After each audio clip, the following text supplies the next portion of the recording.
You want to support Roland Martin Unfiltered? Be sure to join our Bring the Funk fan club. Every dollar that you give to us supports our daily digital show. There's only one daily digital show out here that keeps it black and keep it real as Roland Martin Unfiltered. Support the Roland Martin Unfiltered daily digital show by going to RolandMartinUnfiltered.com. You can make this possible. Of course, you have all this conversation dealing with critical race theory. 1619 Project, folks, is not critical race theory. And one of the folks who has spoken out, we talked about this last Friday, was a black woman from Florida talking to the State Board of Education about critical race theory not teaching the truth.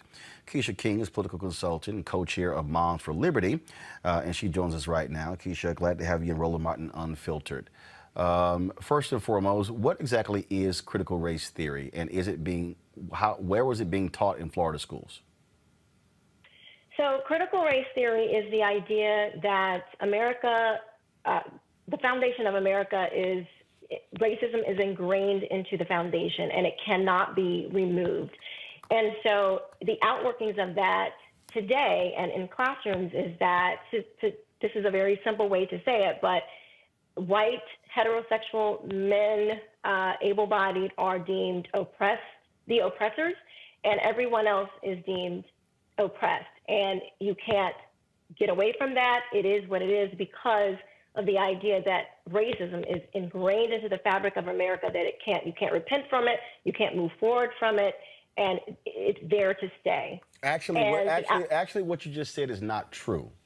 So this is what the folks at Ed Week have laid out. Critical race theory is an academic concept that is more than 40 years old. The core idea is that racism is a social construct. Is that true or false? Is racism a social construct? I do believe that, yes. Racism is a social. All right. And it says that it is not merely the product of individual bias or prejudice, but also something embedded in legal systems and policies. Do you believe that racism is embedded in legal systems and policies in the United States? I do not. Do you believe that racism is embedded in housing policies in the United States? No, because people run these systems. And so we would have to say that racism is embedded into people if we are going to say it's embedded into these systems. Well, so abstract. They are actually run by human beings. But if the individuals are actually running the system and then it's being implemented, then it's still in the system. So, for instance, when you talk about housing in your state of Florida, there have been stories where African Americans, there was one woman who was married to a white gentleman where an appraiser came out to their home and gave them a far less value on their home when they removed all of everything in their house that identified as black. Then a second appraiser came out. There was a higher valuation on their home. Is that racism? I'm not sure, but I mean, I certainly know that racism exists. But hold on, hold on. You're not sure. You're not sure that if an appraiser comes out and gives a lower home appraisal, and after meeting the black woman, the black wife, but then when they brought a second appraiser out, the black wife was nowhere to be found. They removed all pictures of her in the home. They removed anything black art or whatever. Then all of a sudden there was a higher appraisal value. Same house, exact same house, but all of a sudden it's got a higher appraisal value. Is that not racism in housing? For me, I would have to have more information. That doesn't necessarily mean that it could be racism. Well, what do you think it is? What do you think it is? I don't know, but I wasn't there. I would have, for me, I would have to have more information. So let me ask you this question: Do you believe that systematic redlining of communities where black people live, is that racism? Redlining? Yes. Yes, that was racism. But isn't that systematic? Because that was a system that was actually imposed by banks. It was imposed by the federal government. It was actually a part of federal policy. Is that not racism? That was the law at a point in time. However, today, in 2021, where we have many more diverse people that run these corporations, we have much more of a diverse. My bottom line is America has progressed. We are not the same country that we were. Of course not. But we're centuries ago. So that doesn't mean that when we see disparities, it automatically is an implication of racism. So let me ask you this question. It's not always that the case. Okay, so if you're seeing disparities, in terms of in this country, if you're seeing disparities in terms of African Americans, whether in executive suites, if you're seeing that, if you're seeing the same thing in other areas, what would you attest to? If you all of a sudden you look at Silicon Valley, if you see in companies on the West Coast, and you see 1.5% or even fewer black folks working at those companies, what do you say is the problem?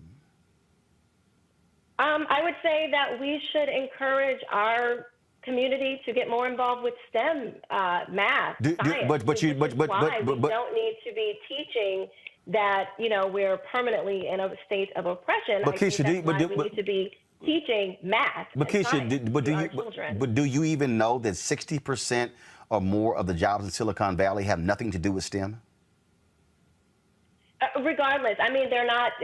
No. Doesn't necessarily mean that they're all white either, because a lot of these people are from India.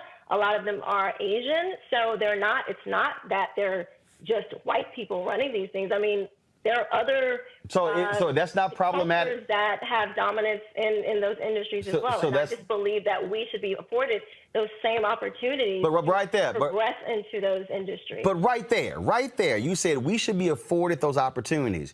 There have been African Americans who have worked at companies like Google and Facebook who were there on the recruitment side, who have said that those companies refuse to hire and recruit from HBCUs, refuse to have programs. And so black folks who worked in those companies, who were advocates, who said that what you just described, we should have an opportunity, what they say is opportunity was not given. They wouldn't even, and in fact, what they would even do is they would even have a sliding scale, would go, oh, because they didn't come from Stanford or Harvard, yeah, that's not going to work. So when you say the opportunity, but isn't that also racist when you don't even want to recruit from HBCUs, when you look at an HBCU education as less than, when you're not providing those level of opportunities, when your remark, well, they don't fit into our culture. What do you ascribe that then?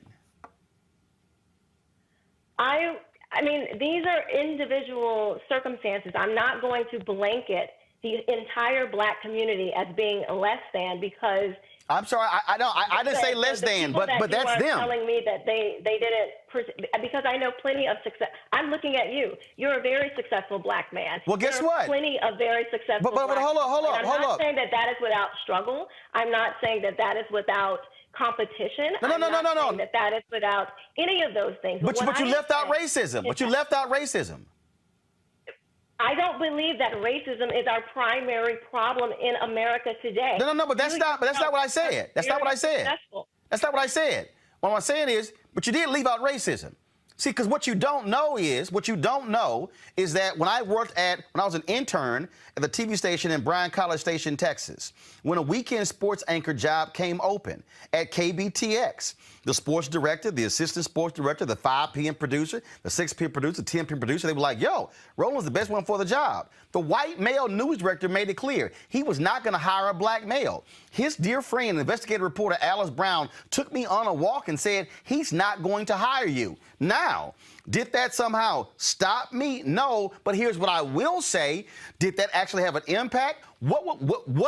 First of all, it impacted me economically because I did not get that particular job while I was in college. But here's the whole point. Why should racism prevent me from being able to get a job? Yeah, the guy's name was Jeff Braun. I still call his name out.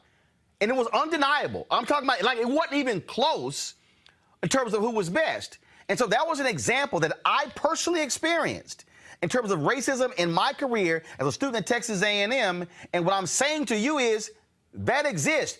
I have been in media since I was 13 years old. Racism exists in media. I have seen editors choose not to hire folks based upon race. So to act like it doesn't exist, when you look at the numbers, it's undeniable in media when white men dominate the C-suite and very few of us are able to get through the ladder. It's real, but to you say those are individuals. Mr. Martin, one of the very first things I said was that racism exists. So I never said that racism does not exist. No, but you said not in system. As long as we're on this side of heaven, there will always be racism. There will always be murder. There will always be horrible, awful things.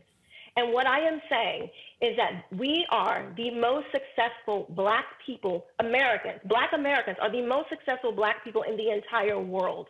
And so what I am saying is that it is insulting for us to be in the most successful country in the world, the most progressive people in the world, for people to tell us that we are in a perpetual state of oppression is an insult. I am not telling my child that they are limited by their skin color. I will never tell my children or myself. Is that what critical race theory does? It's a burden to me. Is that what critical race theory does? Because again, you spoke at the Florida State Board of Critical race theory is the idea that racism is ingrained into the nation and all the institutions, and there is in all the organizations, and there is no way to remove it. And how it's outworking in today and in the classrooms is that white people are deemed the oppressor, which means that they just have this superiority. I'm sorry. Where is that? Where in Florida? And we're just automatically oppressed. Where in Florida is critical race theory being taught? Critical race theory is not being taught critical race theory is being taught on the college level. So what are you associating as critical race theory? Because, for instance, there are a lot of people like, Senator Tom Cotton and others. They think the 1619 Project is critical race theory. It's not. Do you believe the 1619 Project is critical race theory? If you are teaching that racism is ingrained into the system of America, that is the basis of critical race theory. No, it's not. No, you're wrong. If you read Derek Bell, if you read Kimberly Crenshaw with the intersectionality, if you study what they write, that is what they are teaching. Hold on. Idea from critical theory, from legal theory. This is not new. This started in Germany. It's a legal theory. Yes, it is a theory. We teach evolution theory. Theories are taught in school. No. But this particular legal theory is not being taught in the curriculum in Florida. Where? Mr. Martin, I heard a recording from my daughter's classroom where her teacher was teaching the theories of critical race theory. I heard this for myself. When her first week in school, she was asked what pronoun she wants to be identified as. She never. That's not critical race theory. Said, hold on one second. That is what I never said that was critical race theory. But the idea that was being presented to her is what made my alarm go off. And so I started to tell her about some different things, because I've been studying this for over a year now. I'm not new. This is not a new concept to me. And because I understood how it starts to come into conversations and things like that, I knew what to look out for. And she on her own recorded this conversation, because I've been teaching my children of what to look out for. And so, yes, it is not an official curriculum, but it is being weaved into official curriculum, which is exactly what I heard her language arts teacher teach on that day. And in Duval County, in Jacksonville, we had a segregated assembly that was put on by a diversity, equity, and inclusion consultant, where she was going to segregate the black children from the white children. Why? I am sorry. Hold on, wait. I don't care why. Hold on, wait. Why? No, what was that? No, I'm asking. No, wait. No, one second. Keisha, 1 second. You said a diversity consultant was doing this. I'm asking the question, why? What was she trying to teach? What's the why? When someone is segregating people what about the biracial children? Where do they go? I'm asking. No. You're not answering my question. You're not answering my question. You're not answering my question. Why? What was the exercise? What was the exercise? They never said why she did it. They said this is what's being done. No. Did you ask why? There is no reason. No. Did you ask why? There is no reason to segregate people by race. So hold on 1 second. Have they ever? We are not even. I'm 20% European. You probably have whites in your family. First of all, white folks in slavery slept with a whole bunch of slaves, so we already know how that goes. But I'm still trying to get back to, because again, you're not answering the question, because I still would like to know. Okay, when they did this assembly, what was the basis? What was it? Did you ask? There was no explanation. Emails went unanswered. No. Did you ask? Explanation. When parents, black, white, and others, heard about the segregation of their children by color, that was a problem, regardless of the reason. Did you ask? Now, can you answer my question? Did you ask? A good reason to segregate kids by color. Okay, Keisha, if there was an assembly and they separated boys and girls, would you be objecting? No, it depends on. Wait, hold up. So you're objecting, and you didn't ask why. You're objecting if there was an assembly separated by race, but you have no questions if it was gender. Why? Because there are distinct differences between girls and boys. Well, wait a minute. Hold up. Are there distinct differences? And a white boy. What is the distinction between a black girl and a white girl? What is the distinction between a biracial girl I'm still trying to understand. Have you ever heard of the distinct differences? Our brains are even made up differently. Unless you think you agree with some of these. It's interesting. People are intrinsically different, are lower, are somehow different than other people. I cannot understand how you could think that there would be any good reason to segregate people by race. I find it interesting that you would not. I find it interesting. Why would we segregate people by race? I find it interesting that you would object.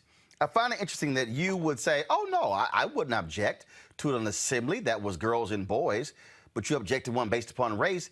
And you still haven't answered my question. Why? What was the purpose of them separating? What was it? I don't know the reason. I don't have to know the reason. No. Did you ask? There is no reason. Did you ask? So wait a minute. Okay, see, now I'm confused because you wouldn't ask why a separate assembly for boys and girls, but now you wouldn't. But you said I would have to ask if it was about race. That makes no sense. I think it's very obvious, and boys and girls are different. And there are legitimate things that boys experience at certain ages and legitimate things that girls experience at certain ages. So maybe, yes, there would be a reason to, biological reasons why you would want to, segregate the children by gender. That makes sense. But to segregate people by race, what is the difference other than more or less melanin? There's no intellectual difference. There is no, what is the difference between black children, white children, Asian children, Hispanic children, and all different types of people? What's the difference that skin color has to do with your ability to learn, with your ability to reason, with your ability to do anything in society? Would be a good reason to separate people by the color of their skin? Well, this is what we did back in the 1800s. I don't think we want to go back there. I certainly don't. And I would try to tell my kids that any person is better than them based on skin color. And I can't believe that you would even think that is something acceptable. Well, first of all, I use my brain. And what I do is my first response isn't, oh my God, this is no. I would then go, the first I would say is, why? What's the basis behind it? Now, are you speaking about what was taking place at Douglas Anderson? Is that the school? Correct, at Douglas Anderson. So this took place at their School of Arts. And so what the school stated is that there were cultural issues that have arisen at the particular school. And the email states that one meeting will be for students of color, and the other will be for white students. It also reads about working together. We can all create the best DA. And so what they laid out in here was that this is, quote, over the last year, there's been tons of attention that has been drawn to the racial divide and tension at Douglas Anderson, and there were efforts made to try and pull things together, mend wounds, and improve relationships. But when I saw the memo, I couldn't believe it was like we took a step back. This is from LaToya Gunn. Now, her daughter has said that she's heard other students, white students, use the N-word. And so if they were trying to sit here and so are there racial tensions at the school? Have you talked to other black parents and white parents? Yeah, I talked to many black parents. My daughter went to the junior high that would be before she goes to. Are there racial tensions there? I've never heard of any racial tensions before this particular incident. And even still, even if there were racial incidents, I'm asking. Why would you segregate the children by race? Well, actually, it doesn't, Keisha. So, Keisha, because let me Mr. Roland, allow me as somebody who has dealt with some of these similar issues. It's very similar when in the workplace, where in an environment where a certain group, women, Latinos, African Americans, others, who might feel as if there are fundamental problems going on. You may have a group of black employees that meet with leadership, who meet with the boss. That actually happens. We did that when I was at CNN, where these things happen. In fact, Fox News, in June of last year, a group of black employees actually came together and held a meeting with the executive leadership of Fox News to complain about racism and other issues at Fox News. There was a discrimination suit that was actually filed by black employees at Fox News. So what you're actually describing, those meetings actually do happen, because what it does is it allows for leadership to actually hear from an aggrieved group to understand what is going on. So what you're saying is you didn't hear of any racism, but according to stories that are done, other black parents have talked about racial tension at this particular school. So, if that's the case, do you believe that if there's racial tension in a place, that a group of black students should be able to gather to express their feelings directly to the leadership of the school? Should that happen?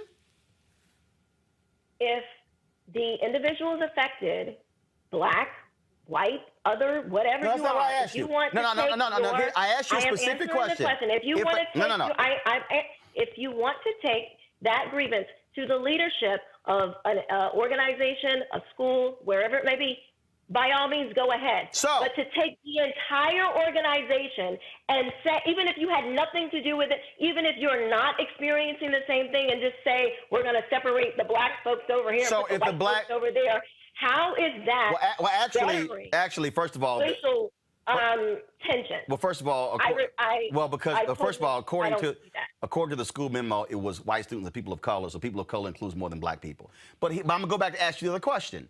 If there was an issue where girls at this school had a fundamental issue, would you have a problem if the girls met separately from the boys?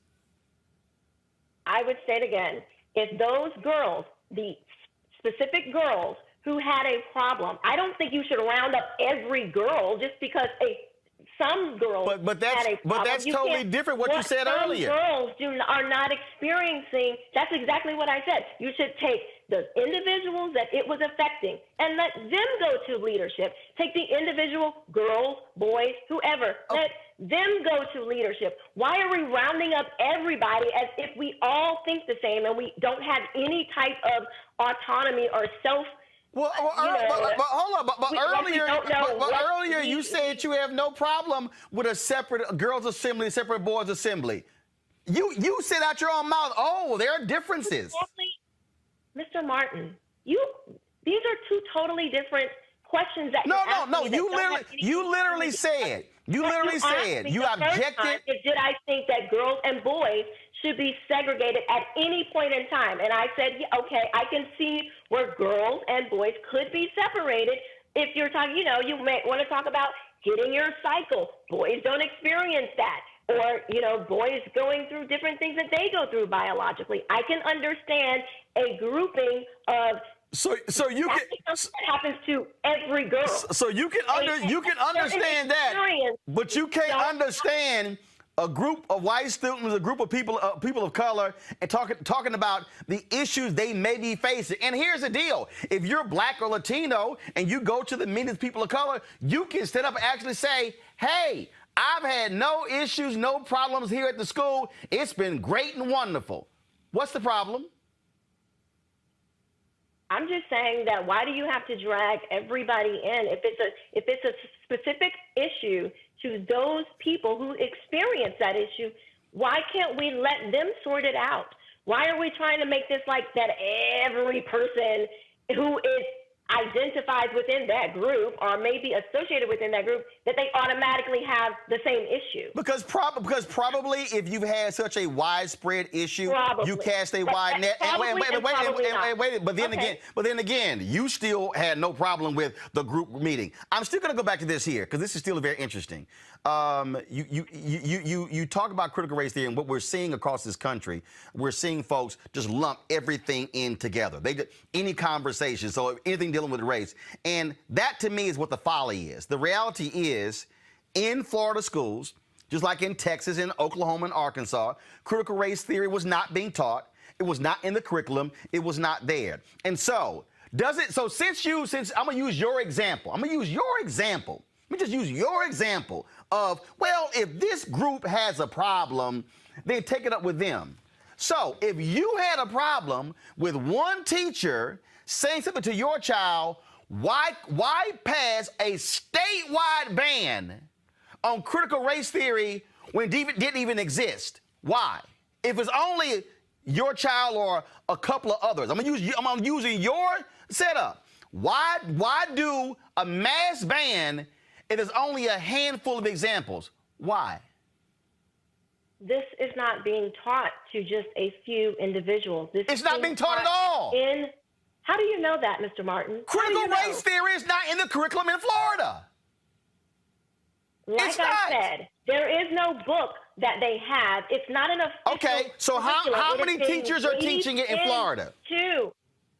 Okay, so for instance, how many teachers in Florida are teaching critical race theory off the books? How many?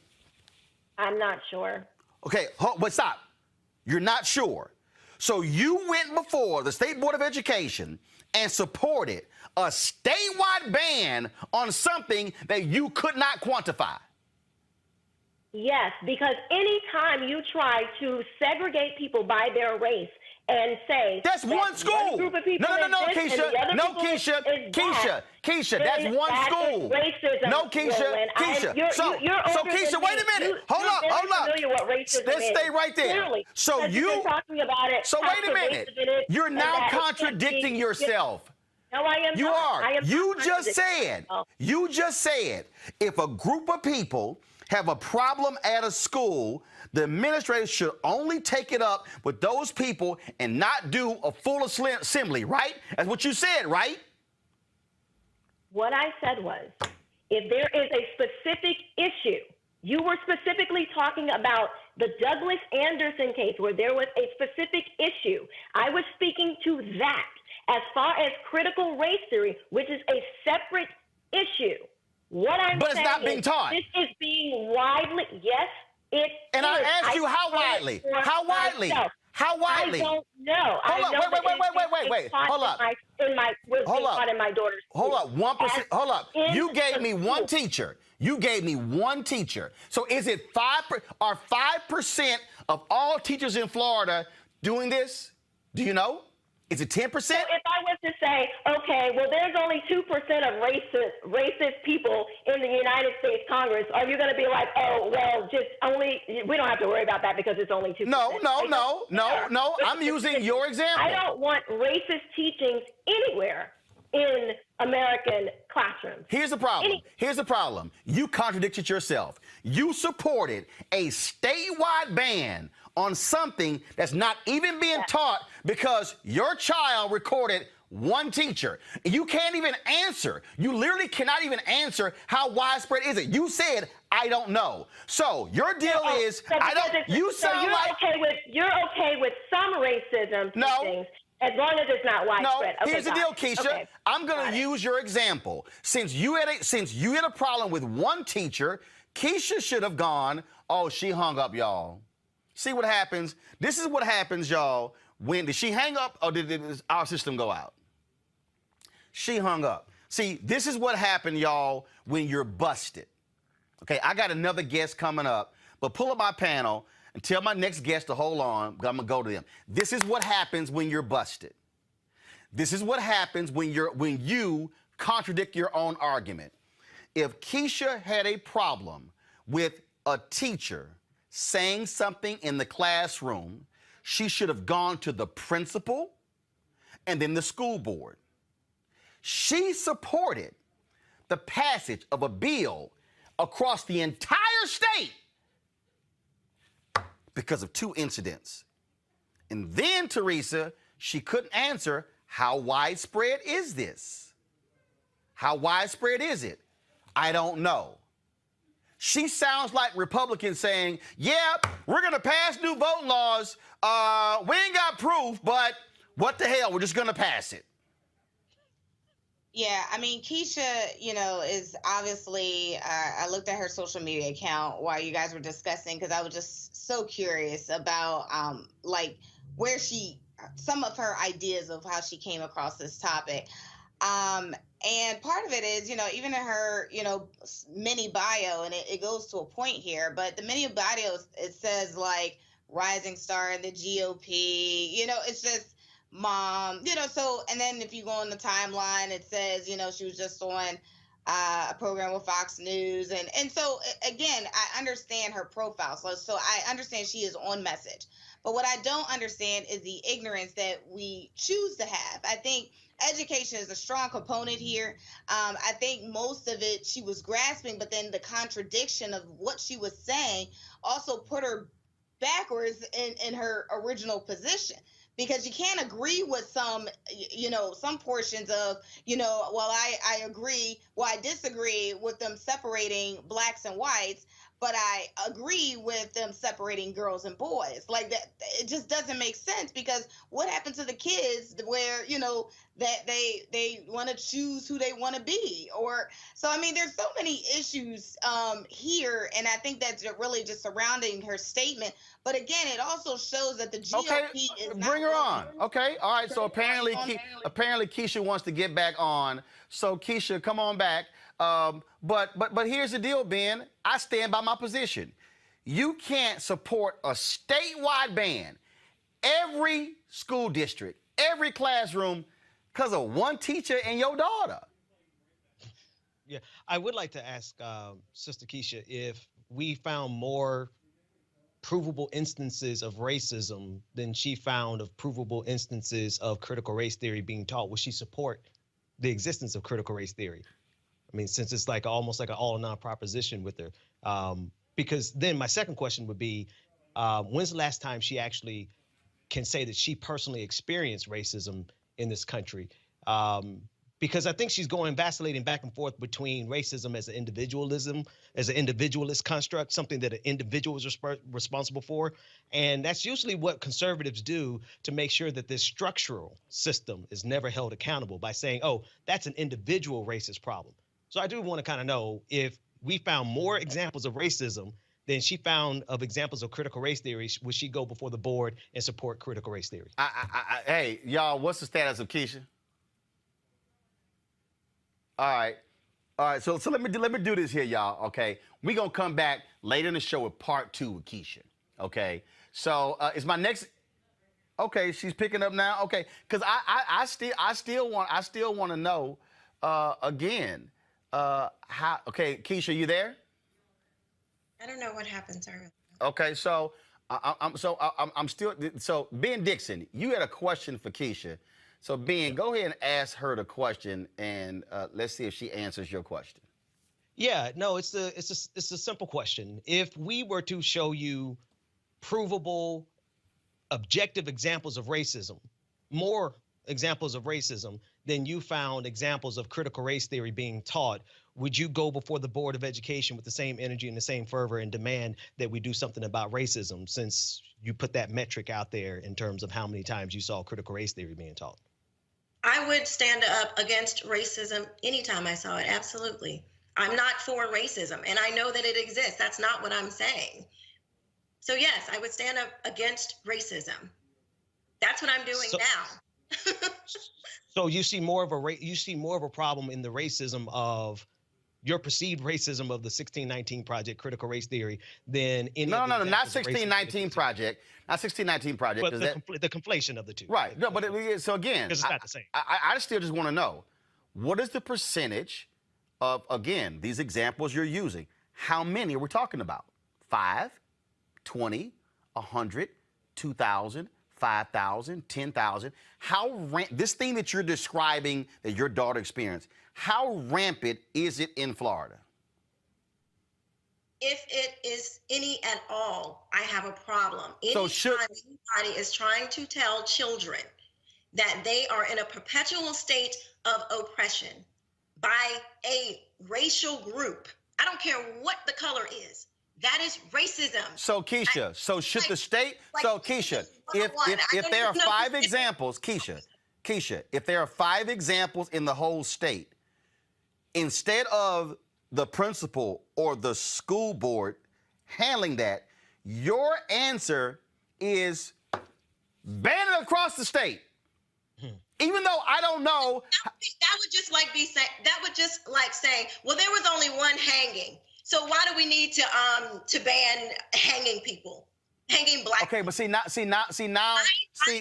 that makes no sense. That literally makes no sense.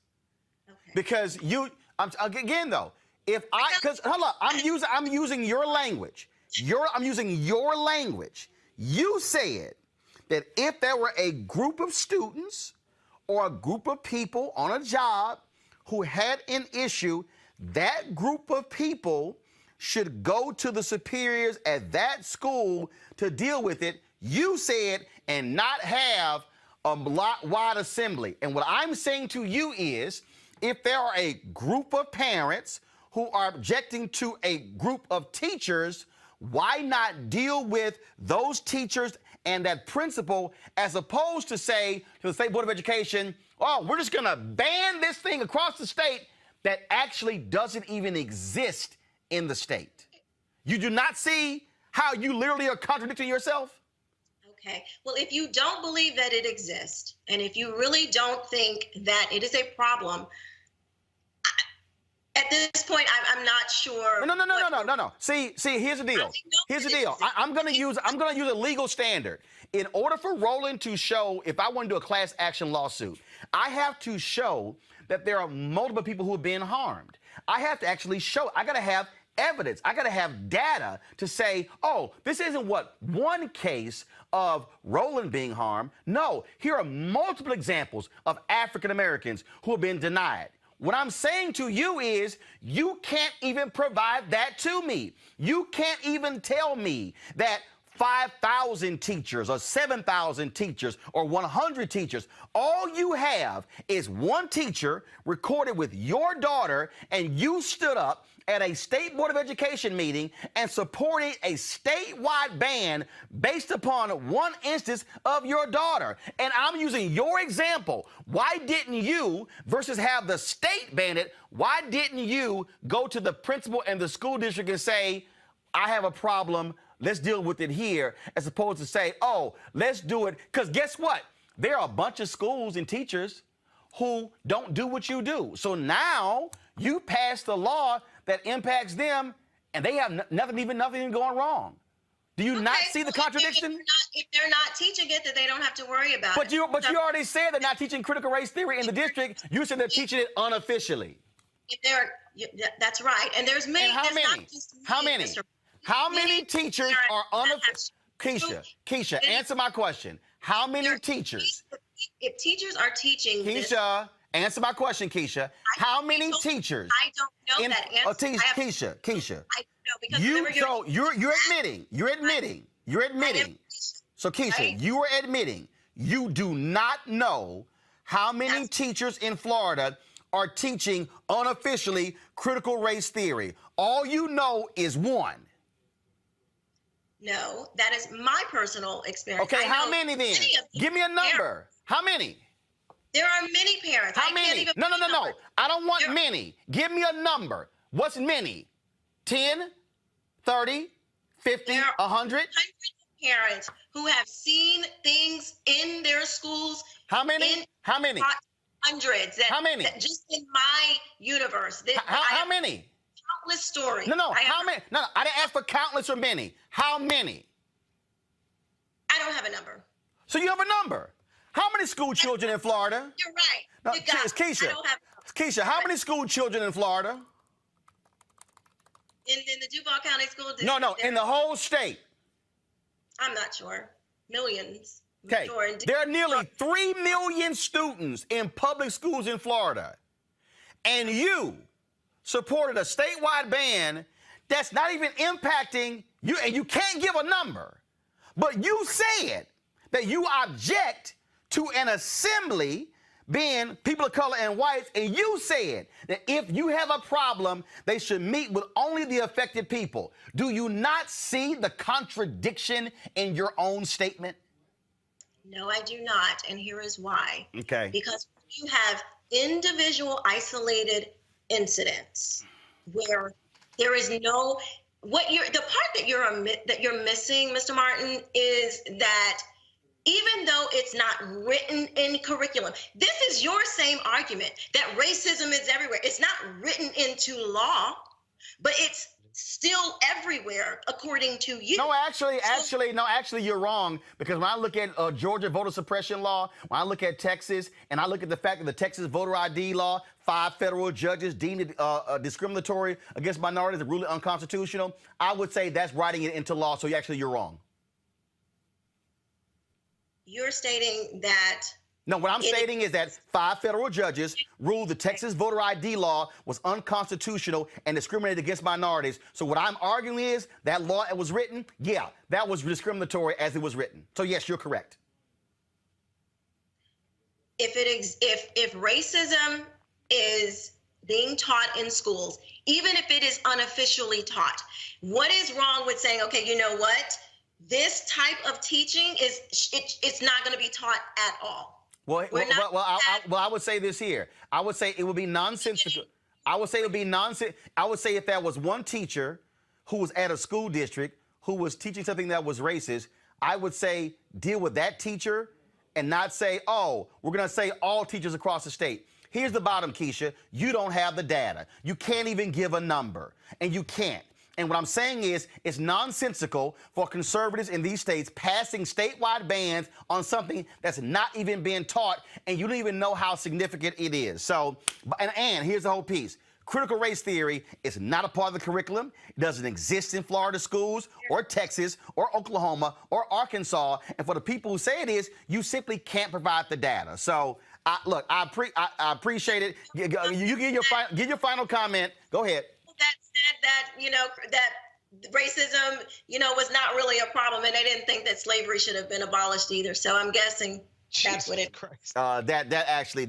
That's just totally nonsensical and makes no sense at all. And the bottom line is this here: you can't even provide an actual number. You use words like many and a lot. Those are the words that people use when they don't have the numbers to back them up. So that's why I'm simply saying you might want to be specific. You might want to have folks bring it in, but you don't have it. You don't. And so what you chose to do is to say, oh, I want to kill a fly, I'm going to fire a bazooka. And again, your own example at Douglas contradicts what you did before the State Board of Education. And so good luck for Moms for Liberty. I hope to spend some time in Florida. And yeah, I'll certainly be talking about the issue, how race does impact us in our society. And we're going to call out on every level. And we're also going to call out those politicians who support these racist voter suppression policies that we see existing, especially there in Florida as well. So we appreciate it. Thanks a lot. Thank you. Back to our Roland Martin Unfiltered video in just one moment.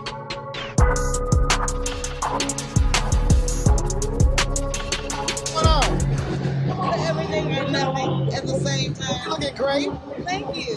What is it about all these black folks in Essence that's just so different and special? And think what? What's so special about and unique with all the black folks, the black love here at Essence? That is fun. That is fun. That is all black love. That's what's significant and different about it. It's pure. And then, of course, you got all the sisters. I'm sorry? Then, of course, you got all the sisters as well. Exactly. And brothers. Oh, yeah. Things going well for you? It's going real well for me. God's been real good to me. Still being good to me. I'm just doing what I got to do. It's always good seeing you. Well, thank you so much. I love this. We got to mix it up a little bit. I feel you, baby. If you ain't regular, you can't get regular pockets. All right, folks, each and every single day here on Roland Martin Unfiltered, we're going to feature that Essence Festival Coca-Cola throwback moment leading up to, of course, this year's 2021 virtual Essence Festival. Because of COVID, they're not having the big gathering in New Orleans, but they will be virtual. And so on June 26th and June 27th, two weekends, June 26th, June 27th, July 3rd, July 4th. Essence Festival will be virtual. You can simply go to their YouTube channel, the Facebook page, and go to essence.com to actually watch it. You're going to have the workshops in the daytimes beginning at 2 p.m. And then, of course, the concerts beginning at 6 p.m. Eastern every single night, going until 10 p.m. And so we look forward to sharing with you some of our throwback moments that, of course, was Shaka Khan from the 2016 Essence Festival. So we've got some great stuff dipping into my archives to show you. And we're going to do that every single day right here on Roland Martin Unfiltered. And we're going to be sharing photos on my social media. So go to Instagram, go to Facebook and Twitter, Snapchat. You'll be able to see those throwback moments as well. And so we're going to give you guys an email to share some of your Essence Festival throwback photos and video that we're going to be sharing with the audience. And we certainly look forward to doing that.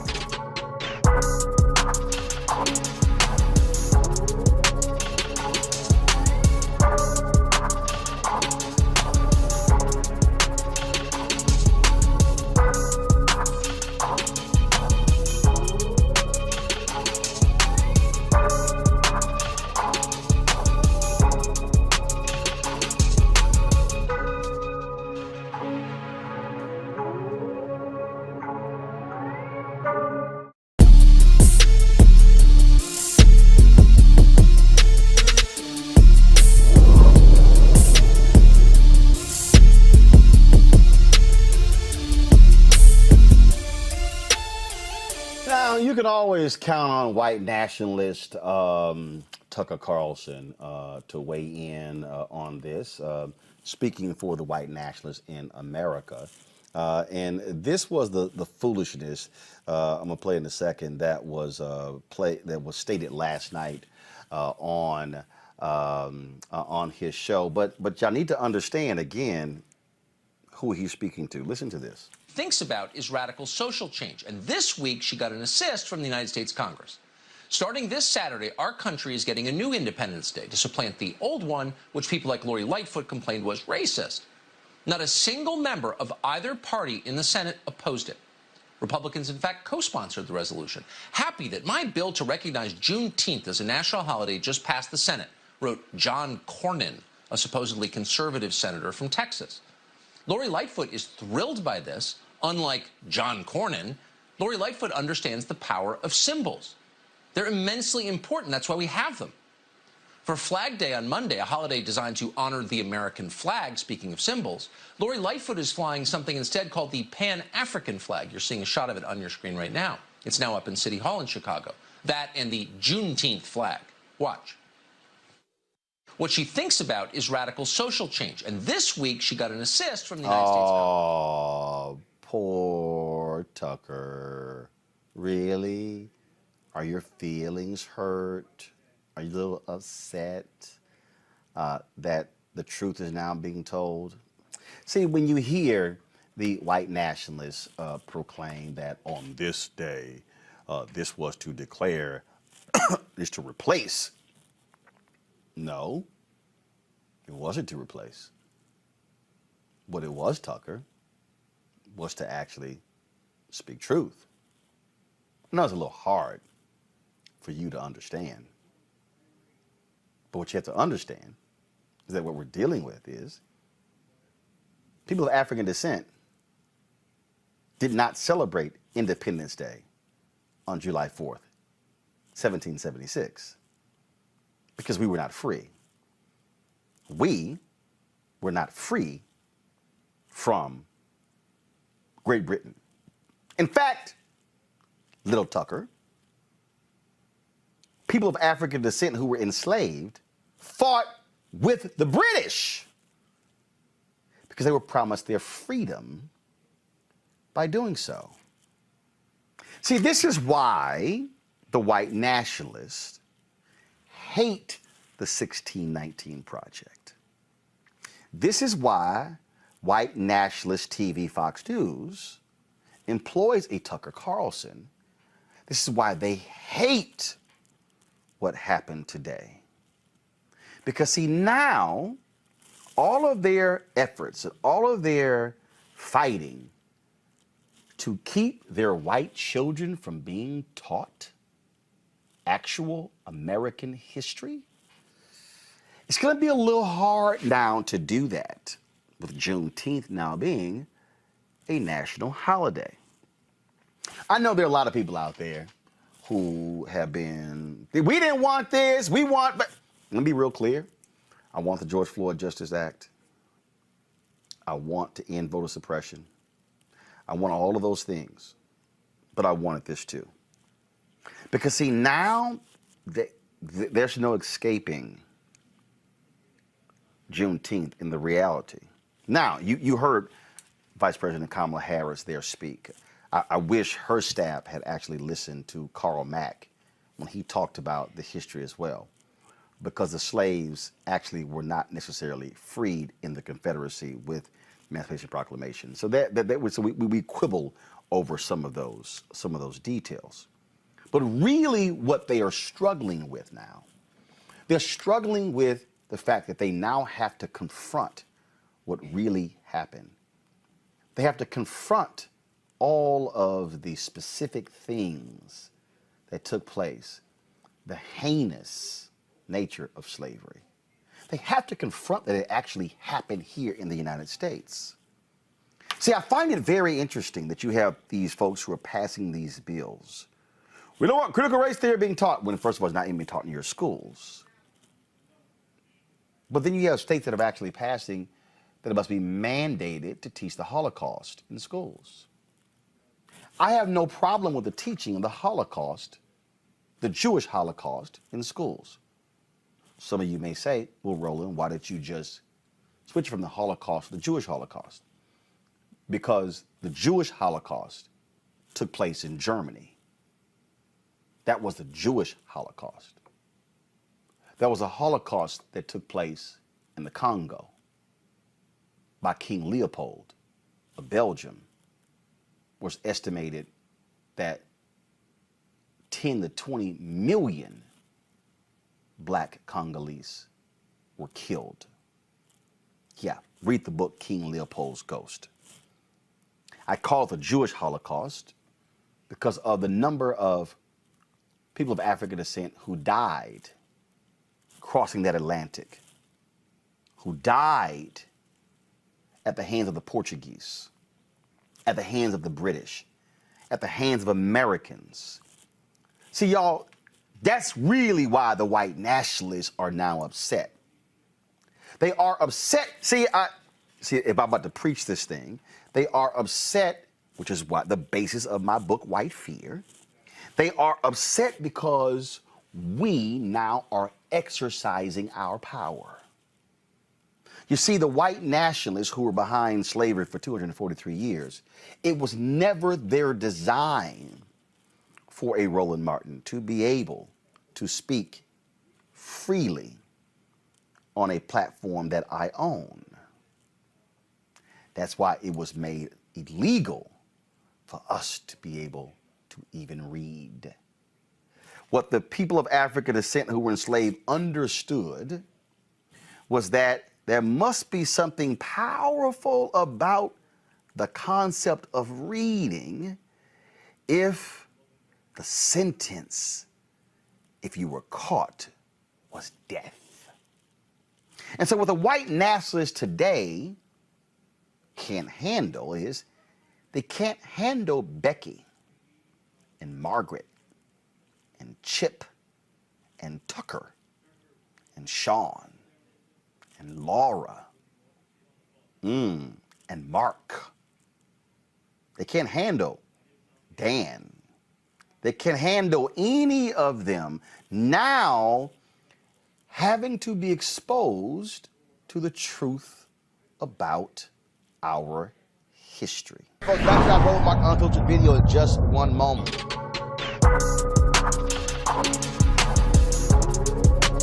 What's going on? Everything and nothing at the same time. You looking great. Thank you. What is it about all these black folks in Essence that's just so different and special? And think what? What's so special about and unique with all the black folks, the black love here at Essence? That is what? That is what? That is all black love. That's what's significant and different about it. You know, it's pure. And then, of course, you got all the sisters. I'm sorry? Then, of course, you got all the sisters as well. Exactly. And brothers. Oh, yeah.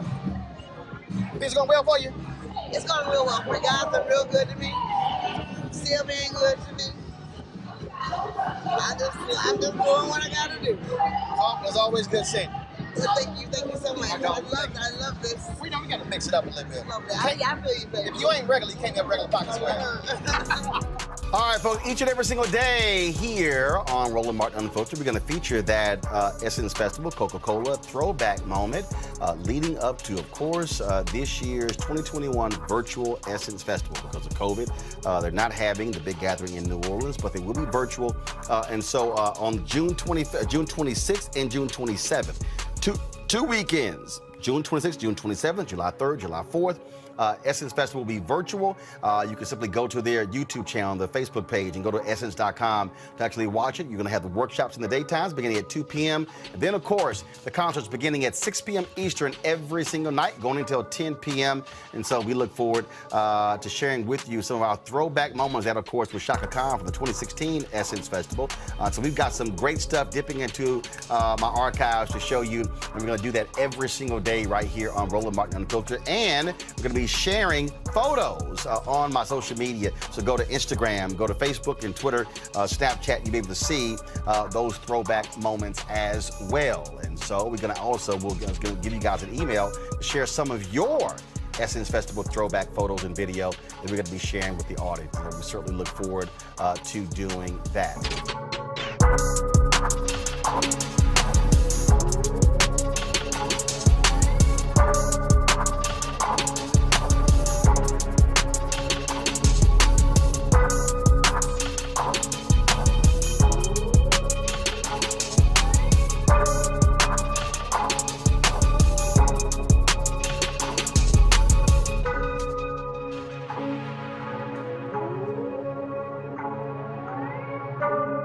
You want to support Roland Martin Unfiltered? Be sure to join our Bring the Funk fan club. Every dollar that you give to us supports our daily digital show. There's only one daily digital show out here that keeps it black and keep it real. It's Roland Martin Unfiltered. Support the Roland Martin Unfiltered daily digital show by going to RolandMartinUnfiltered.com. You can make this possible. Y'all know what time it is. No chocolate girls are allowed. I'm white. I got you, bro. Illegally selling water without a permit on my property. Whoa! Hey! You don't live here. I'm uncomfortable. All right, if y'all don't know that Bill Duke line, just go on to YouTube and type it in. All right, y'all. Lord have mercy. So y'all know how these black delivery drivers have been being accosted by these crazy white people around the country. Well, let's just say when this white guy in San Francisco rolled up on this brother, he learned real quickly he done rolled up on the wrong bruh. Please get out of my face. Put your mask on. There you go. I'm outside. I don't need a mask. What the fuck do you want? I want identification. Who are you? Who the fuck are you? Why do you think that I have to answer your fucking questions? Why do you think that I have to answer your questions, dude? So who are you with? It's none of your business. It's none of your business. Get out of my way. Who are those addressed? Don't worry about what the fuck I'm doing. Get out of my face. Every time I come around here, motherfuckers like you make my job harder. Please get out of my face, dude. But you haven't identified yourself. That's none of your business. Why do you think that I have to identify myself? You ain't seeing nothing. You ain't seeing nothing. Don't worry about who I'm with. It's none of your business. Who are the boxes addressed to? You really gonna do this? What's your name? Let's see some identification. What's your name? What's your address? Pull it out. Come on. You live right there, right? Let's go over there and see what your address is. Since you got something to say about it. Right? That's what you want to do? You want to ask for identification? You're the one in the neighborhood here. Yeah, that's right. So what? It's a free fucking country, ain't it?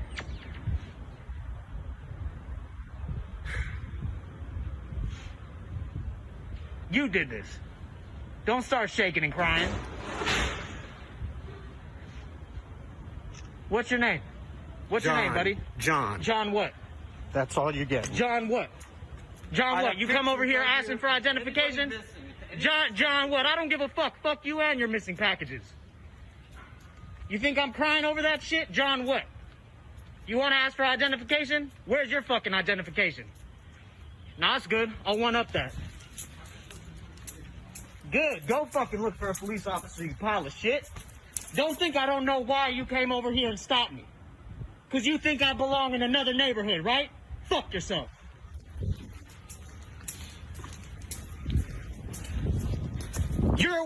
You are why people get killed and end up on the fucking news, you pile of shit. You're the fucking reason why. Fuck you.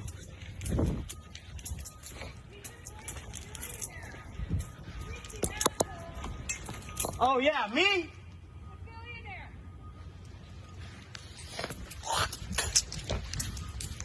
This is where this asshole lives.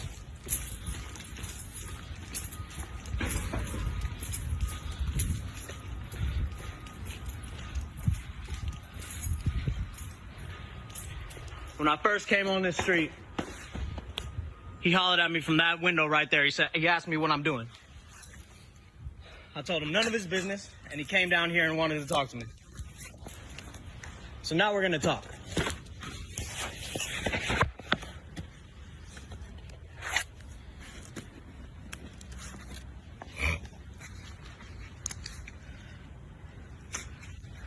2255 Clay Street. Bit off more than you could chew, didn't you? Good. Good for you. You heard about the Karen Act, right? So good luck with that. Who's really breaking the law? Okay. Good thing you did this, huh? Good thing this is how you woke up in the morning and decided what to do. This is what you decided to do with your day.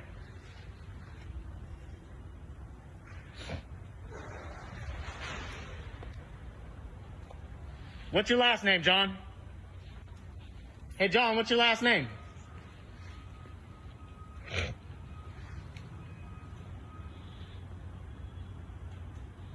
What's your last name, John? Call them now. You should call them. For what? Tell me what you're calling them for. Because you're harassing me. Oh, now it's harassment. Before, it was because I was walking down the street. Now I'm harassing you? Didn't you call for me from that fucking window right there? Didn't you call for me? I was across the street. You called out to me. I didn't come over here looking for you. Don't harass me, okay? Hey, nah. Call the cops. Call the cops, please. Please, call the cops. You fucked up. No, because you're an asshole, and this is why people fucking die. Motherfuckers that look like me die because of motherfuckers that look like you. Have you not opened up a fucking newspaper? Can you not look around and see what the fuck is going on because of this bullshit right here? Fuck that shit. Fuck that shit, man. And now, motherfuckers like me, got little fucking handhold recording devices in our pockets. So bullshit assholes like you can't get away with the bullshit you be pulling anymore. So go ahead, call the fucking cops. Call the fucking cops, man. You already said you're gonna call them, right? I'm not evading. I'm not leaving the scene of a crime. That's what you said you're gonna do, right? So call the cops. It's none of your business. You shouldn't have fucking stepped on my toes in the first place. And a younger me would have beat your fucking ass, but I'm not gonna do that. Call the cops. Call the cops. Call the cops, man. That's what you said. Did you call the cops? That's what you said, right? You're threatening the police on me. No, I'm telling you that if you don't stop threatening me, I'm going to call the police. Threatening you with what? With words of truth? Does the truth get on your fucking nerves? Look at my face. Look at my face. Yep, that's me. We already got your fucking face on camera. You scared you're gonna lose your job now or your fucking $1 billion funding? Don't nobody feel bad for you. Don't nobody feel bad for you. Fuck out of here, man. You're living up in your fucking mansion bothering me. I'm a hardworking man. What the fuck do you do for a living? You sit on your ass and type behind... You sit on your ass and type behind a computer, huh? So then why is it your business? Because I ordered something. Oh, now it's because you ordered something. A second ago it was because I might be a pork pirate. But now it's because you fucking ordered something. You came out of your fucking living room across the street to where the fuck I was at. Fuck that. You called the cops, right? Please, just leave. Did you call the cops? Did you call the cops? I haven't yet, no. Are you gonna call them? No. Fuck out of my face, man. You mean... You fucking clown. Dear Pack Heights. Hey, everybody. I'm not here to steal shit. You fucking happy now? I'm not here to steal shit, you fucking rich assholes. You ain't got nothing fucking better to do? Why don't you go for a fucking hike? Go do something good with your money. Huh? How about that? Go do something good with your fucking money, man.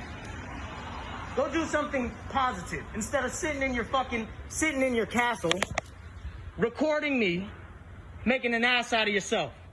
We didn't have to do none of this. We didn't have to do none of this at all. I've been here all my fucking life. 30 years I've been in this fucking city right here. And every time I come around here, a motherfucker that looks like you got a problem with a motherfucker that looks like me.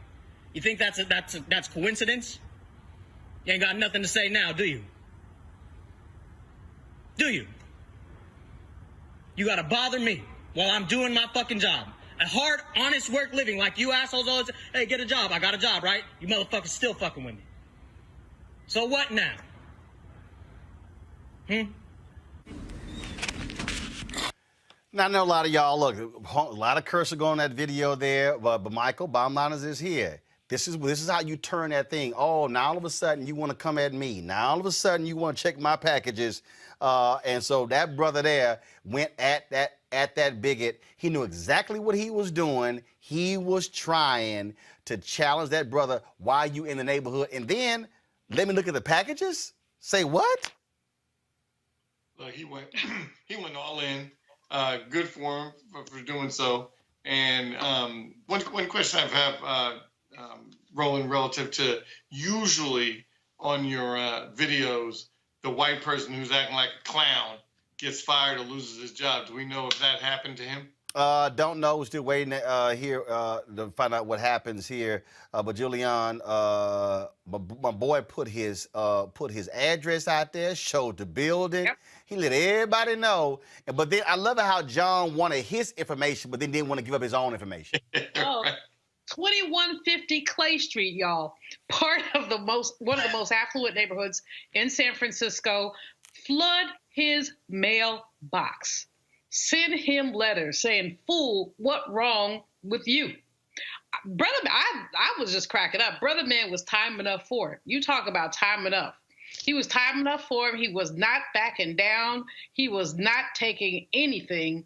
And that's how it's supposed to be. All too often, what we do as Afro-descendant people is that we fade. We don't necessarily give it back like we got it for obvious historical reasons. But this brother was he was Roland Martin unfiltered. That's he was unfiltered. On Congo, he said, a younger me would have beat your ass, but I ain't gonna do that because I'm older. He also dropped that Bill Duke line as well at one point. And so this goes back to what we were talking about with the police in the first segment. Folks are tired, and they're going to start turning on these folks and giving it right back as good as they're getting. And these guys need to be exposed, and they need to all be put on blast to let them know that we are not having it. You can only deal with so much of this, Roland. And he spoke for so many of us in what he did in that video. Period. Bottom line. Back to that Roland Martin Unfiltered video in just one moment. Racial injustice is a scourge on this nation, and the Black community has felt it for generations. We have an obligation to do something about it. Whether it's canceling student debt, increasing the minimum wage, or investing in Black-owned businesses, the Black community deserves so much better. I'm Nina Turner, and I'm running for Congress to do something about it. You want to support Roland Martin Unfiltered? Be sure to join our Bring the Funk fan club. Every dollar that you give to us supports our daily digital show. There's only one daily digital show out here that keeps it black and keep it real as Roland Martin Unfiltered. Support the Roland Martin Unfiltered daily digital show by going to RolandMartinUnfiltered.com. You can make this possible. Well, how trash ass is Senators Kyrsten Sinema and Joe Manchin when Texas Democrats come to the U.S. Capitol today to actually implore Senate Democrats to pass House Bill 1, to pass the John Lewis Act. They have a luncheon on Capitol Hill. All Democrat senators show up, except Kyrsten Sinema and Joe Manchin.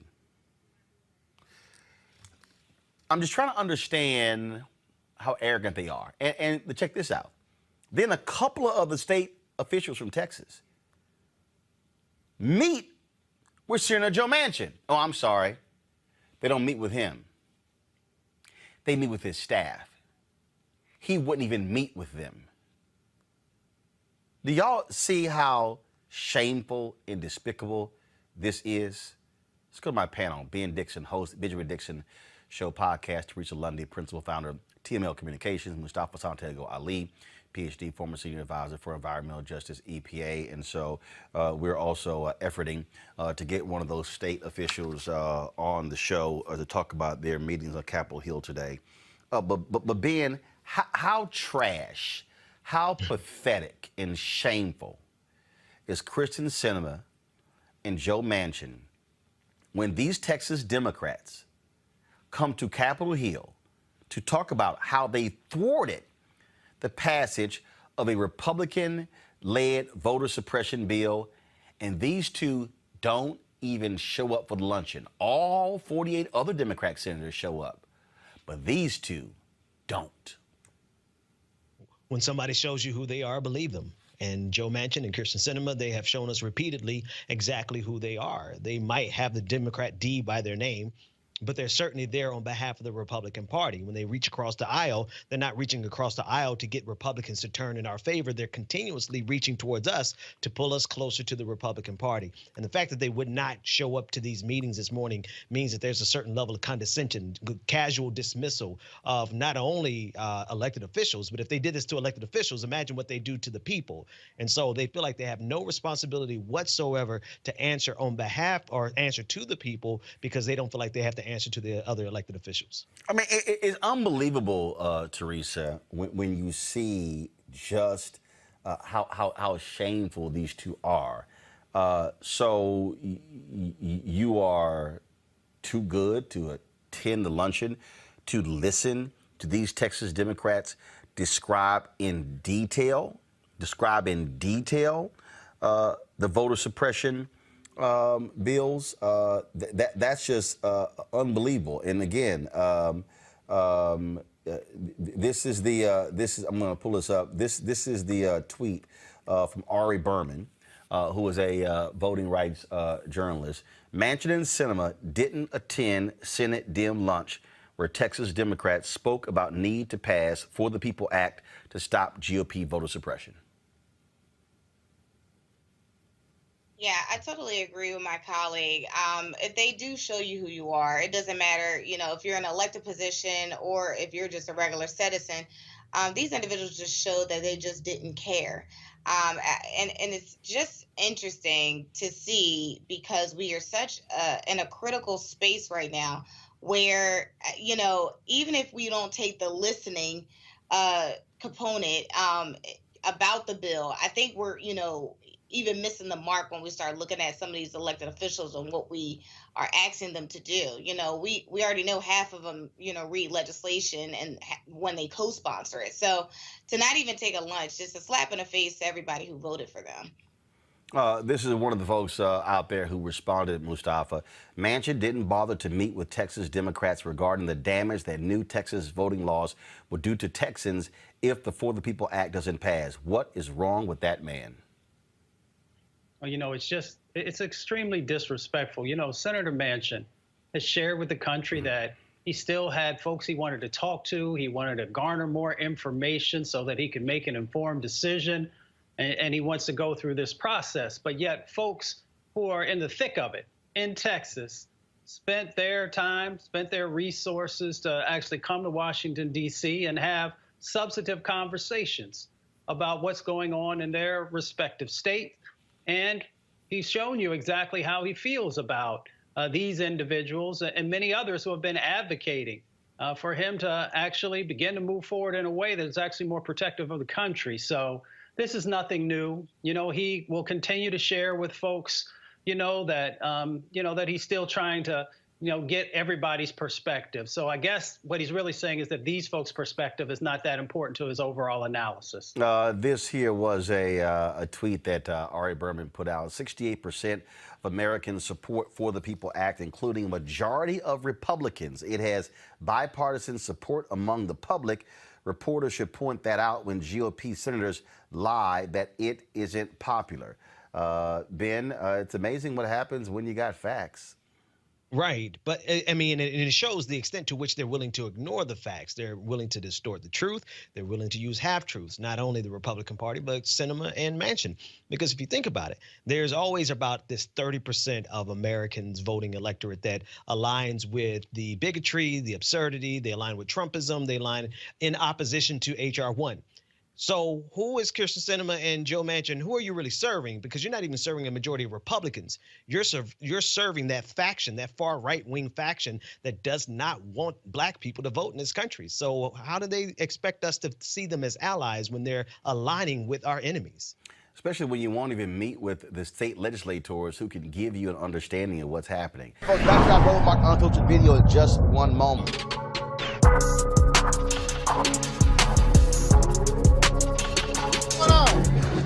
Everything or nothing at the same time. You looking great. Thank you. What is it about all these black folks at Essence that's just so different and special? And think what? What's so special about and unique with all the black folks, the black love here at Essence? That is what? That is what? That is all black love. That's what's significant and different about it. You know, it's pure. And then, of course, you got all the sisters. I'm sorry? Then, of course, you got all the sisters as well. Big that. And brothers. Oh, yeah. Things going well for you? It's going real well. My guys are real good to me. Still being good to me. I'm just doing what I gotta do. Oh, it's always good seeing you. Well, thank you so much. I love this. We got to mix it up a little bit. I love that. I feel you, baby. If you ain't regular, you can't get regular pockets well. All right, folks, each and every single day here on Roland Martin Unfiltered, we're going to feature that Essence Festival Coca-Cola throwback moment leading up to, of course, this year's 2021 virtual Essence Festival. Because of COVID, they're not having the big gathering in New Orleans, but they will be virtual. And so on June 26th and June 27th, two weekends, June 26th, June 27th, July 3rd, July 4th. Essence Festival will be virtual. You can simply go to their YouTube channel, the Facebook page, and go to essence.com to actually watch it. You're going to have the workshops in the daytimes beginning at 2 p.m. And then, of course, the concerts beginning at 6 p.m. Eastern every single night, going until 10 p.m. And so we look forward to sharing with you some of our throwback moments. That, of course, was Shaka Khan from the 2016 Essence Festival. So we've got some great stuff dipping into my archives to show you. And we're going to do that every single day right here on Roland Martin Unfiltered. And we're going to be sharing photos on my social media. So go to Instagram, go to Facebook and Twitter, Snapchat. You'll be able to see those throwback moments as well. And so we're going to give you guys an email to share some of your Essence Festival throwback photos and video that we're going to be sharing with the audience. And we certainly look forward to doing that.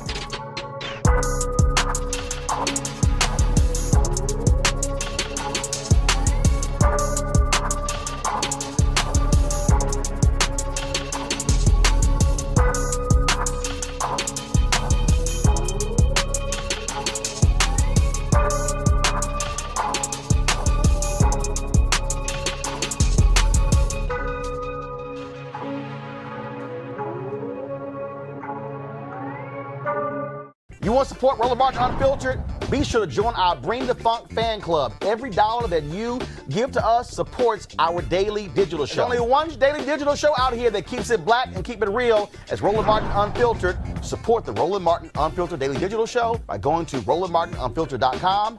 You can make this possible. There are two black Republicans in the House of Representatives, one in the United States Senate. And one of them out of Florida says that the Congressional Black Caucus is keeping him from joining. Joining us right now is Congressman, first of all, Byron Donalds. Congressman, glad to have you on Roland Martin Unfiltered. Of course, anytime. Thanks for having me. First and foremost, and so you said you wanted to join. When did you last communicate with the Congressional Black Caucus? What was the process and what was said to you? And who did you talk to? Well, actually, it was really the first week I was up here on Capitol Hill after swearing in. I talked with a couple of members. I know Joyce Beatty and I, we had a brief conversation on the floor. The question was asked, would I be interested in joining? I said I would be interested in joining. When I was in the Florida legislature, I had joined. I was a part of the Legislative Black Caucus for 4 years. And so at that point, it was just, she was like, okay, well, we'll be in touch. I said, okay. And we didn't hear anything. So I had my staff reach out, a couple times over the last few months. We never heard anything. And then last week, the story drops on BuzzFeed, which, shocked me, shocked us here, in my office. And then, here we are. So when you say it shocked you, and so of course, BuzzFeed did a story saying that you were being blocked from joining the CBC. You reached out. You had not joined them. So that was not a story that your staff put out. So you're not aware where the story came from? No, we never put anything out. In my office, my staff understood that we weren't going to talk about it. We were going to just, have those conversations quietly. So when you see an article drop, you're kind of like, well, where'd this come from? And I mean, look, let's keep it real. If I was going to drop a story, I wouldn't drop it in BuzzFeed. That doesn't make any sense. I would have dropped it on foxnews.com, but that's not where it dropped. Obviously, they've covered it. CNN has covered it. A lot of people have. But I'm not in the business of dropping leaks to reporters. That's not how I operate. For me, if I feel a certain way, I'll come and meet with you directly and tell you. I'm not going to use media to do it. Why do you want to join the CBC? I think actually it's important to have the conversations that affect, obviously, the Black community and the different policies that will. You know, my politics might be different from a lot of the members in the CBC, but that's no different than how it was when I was in the Florida legislature. But I think those conversations from all sides of the political spectrum are very, very important because it can help actually distill a lot of these ideas down into ways that will be most effective, not just for the Black community. Because you got to understand that when you legislate, you can't just write a bill for the Black community. You have to write legislation that impacts the entire country. So obviously you want it to have positive impacts on the Black community, but you also have to understand in the back of your mind, it's going to have impacts for all of the country. You want to make sure that those things operate for everybody so everybody can thrive and succeed. Secondarily, I think it's important that you have these relationships that exist in the legislative process because it changes it from just being Congressman Donalds or the new Black Republican to being, well, that's just Byron. And so let me sit down with Byron and figure out where he's coming from. I can share with him where I'm coming from, and maybe we can find a way forward. When it came to the passage of the House Bill 1 dealing with the issue of voting, how did you vote? I voted no on that bill, and I'll tell you why. Because, first of all, in Florida, we actually have, in my view, the best election law in the country. We have massive access points to the ballot. You can get your absentee ballot anywhere about 2 to 3 months before election day. It's really like 3 months before election day. You have really good opportunities to vote through early voting, some of the best in the country. And then, of course, you have election day. We do have voter ID laws. We have things like that have been in Florida law for more than 20 years. And so, in my view, representing a district in Florida, why would I support the federal government taking over election law when I know my state and the area I represent already has great election laws where people have the opportunity to go vote and nobody challenges them? Because the reality is that it's not just a question of what happens in your state, it's what's happening in other states as well. When it came to the certification of electors, how did you vote? I actually voted not to certify in Pennsylvania and Arizona. Why?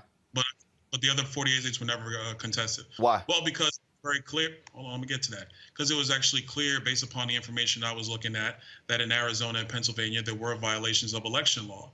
And so you have a situation where, under the Constitution, state legislatures write election law. And I know the argument is, but there was a pandemic, so adjustments had to be made.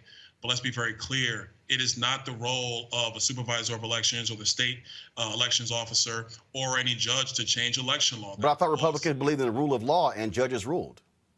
And in fact, I thought Republicans believed in the rule of law and judges ruled. Secondly, you also had more than 60 court cases where it was challenged in the courts. Donald Trump and his team lost all of them. The point is not whether the court cases were won or lost. The point is that when you're looking at electoral college votes, you have to look at what the law was and what the actual implementation of law was at the time. The judges in the courts, they have their role. They did whatever they felt was necessary, but Congress also has a role as well. Congress does have the responsibility of certifying electoral college votes, and it's important for people to understand that this is not the first time electoral college votes were challenged. They were challenged in 2000. They were challenged in 2004. There was a member of the Democrat conference who challenged in 2016, and that went away.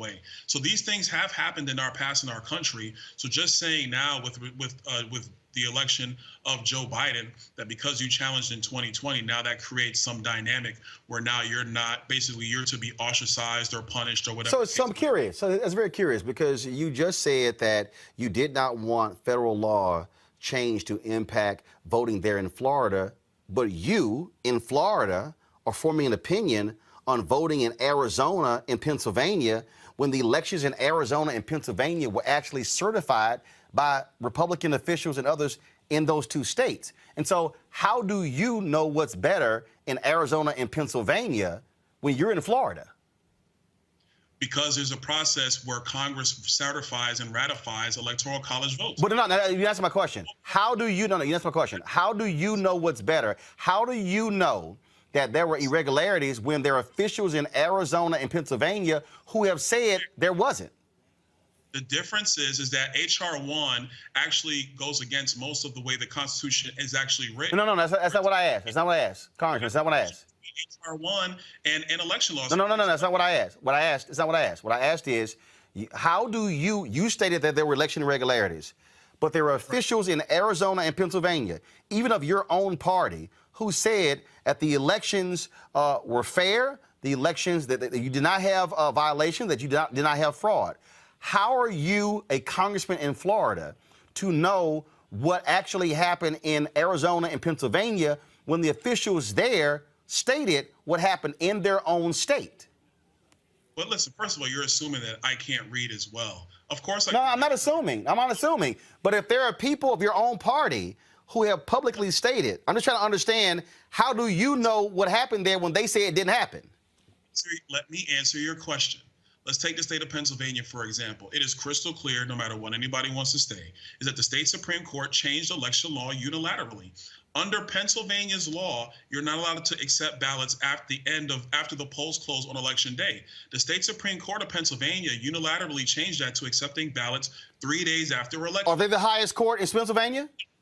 Can I finish my point? If you change the law at the court level, but knowing that under the Constitution, state legislatures are the ones who write election law, you're changing the rules at the end of the game. That's the reality. That's what happened. And so is the Pennsylvania State Supreme Court the highest court in the land?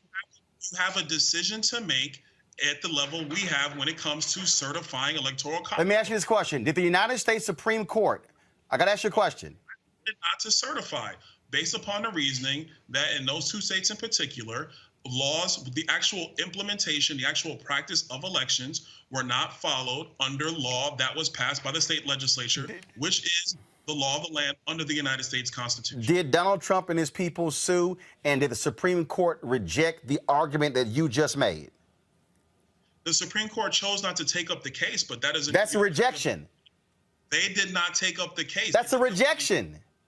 But the Supreme Court is a separate branch of government. But wait, hold on. But so is Congress. And so I'm trying to understand. If you're making an argument, it's a vote in front of us. We have the opportunity to cast that vote as well. Just because a court says something or the Supreme Court says something, when the matter comes before Congress, you still have to cast a vote, yay or nay. They didn't lock the voting machines and said, well, this is all over, and so there's no vote for Congress to take. There is actually a vote. There is a constitutional process that happens. Got it. It's a constitutional process that has happened multiple times before. And so to distill this whole entire argument down to certification votes on January 6th, that's really far afield from the full conversation we're even having right now about membership in the Black. No. I'm asking you, but you talked about. This is why I'm going to make that point, because if the premise of this conversation we're having right now is that my intellect, my past, my road from the inner city to the halls of Congress,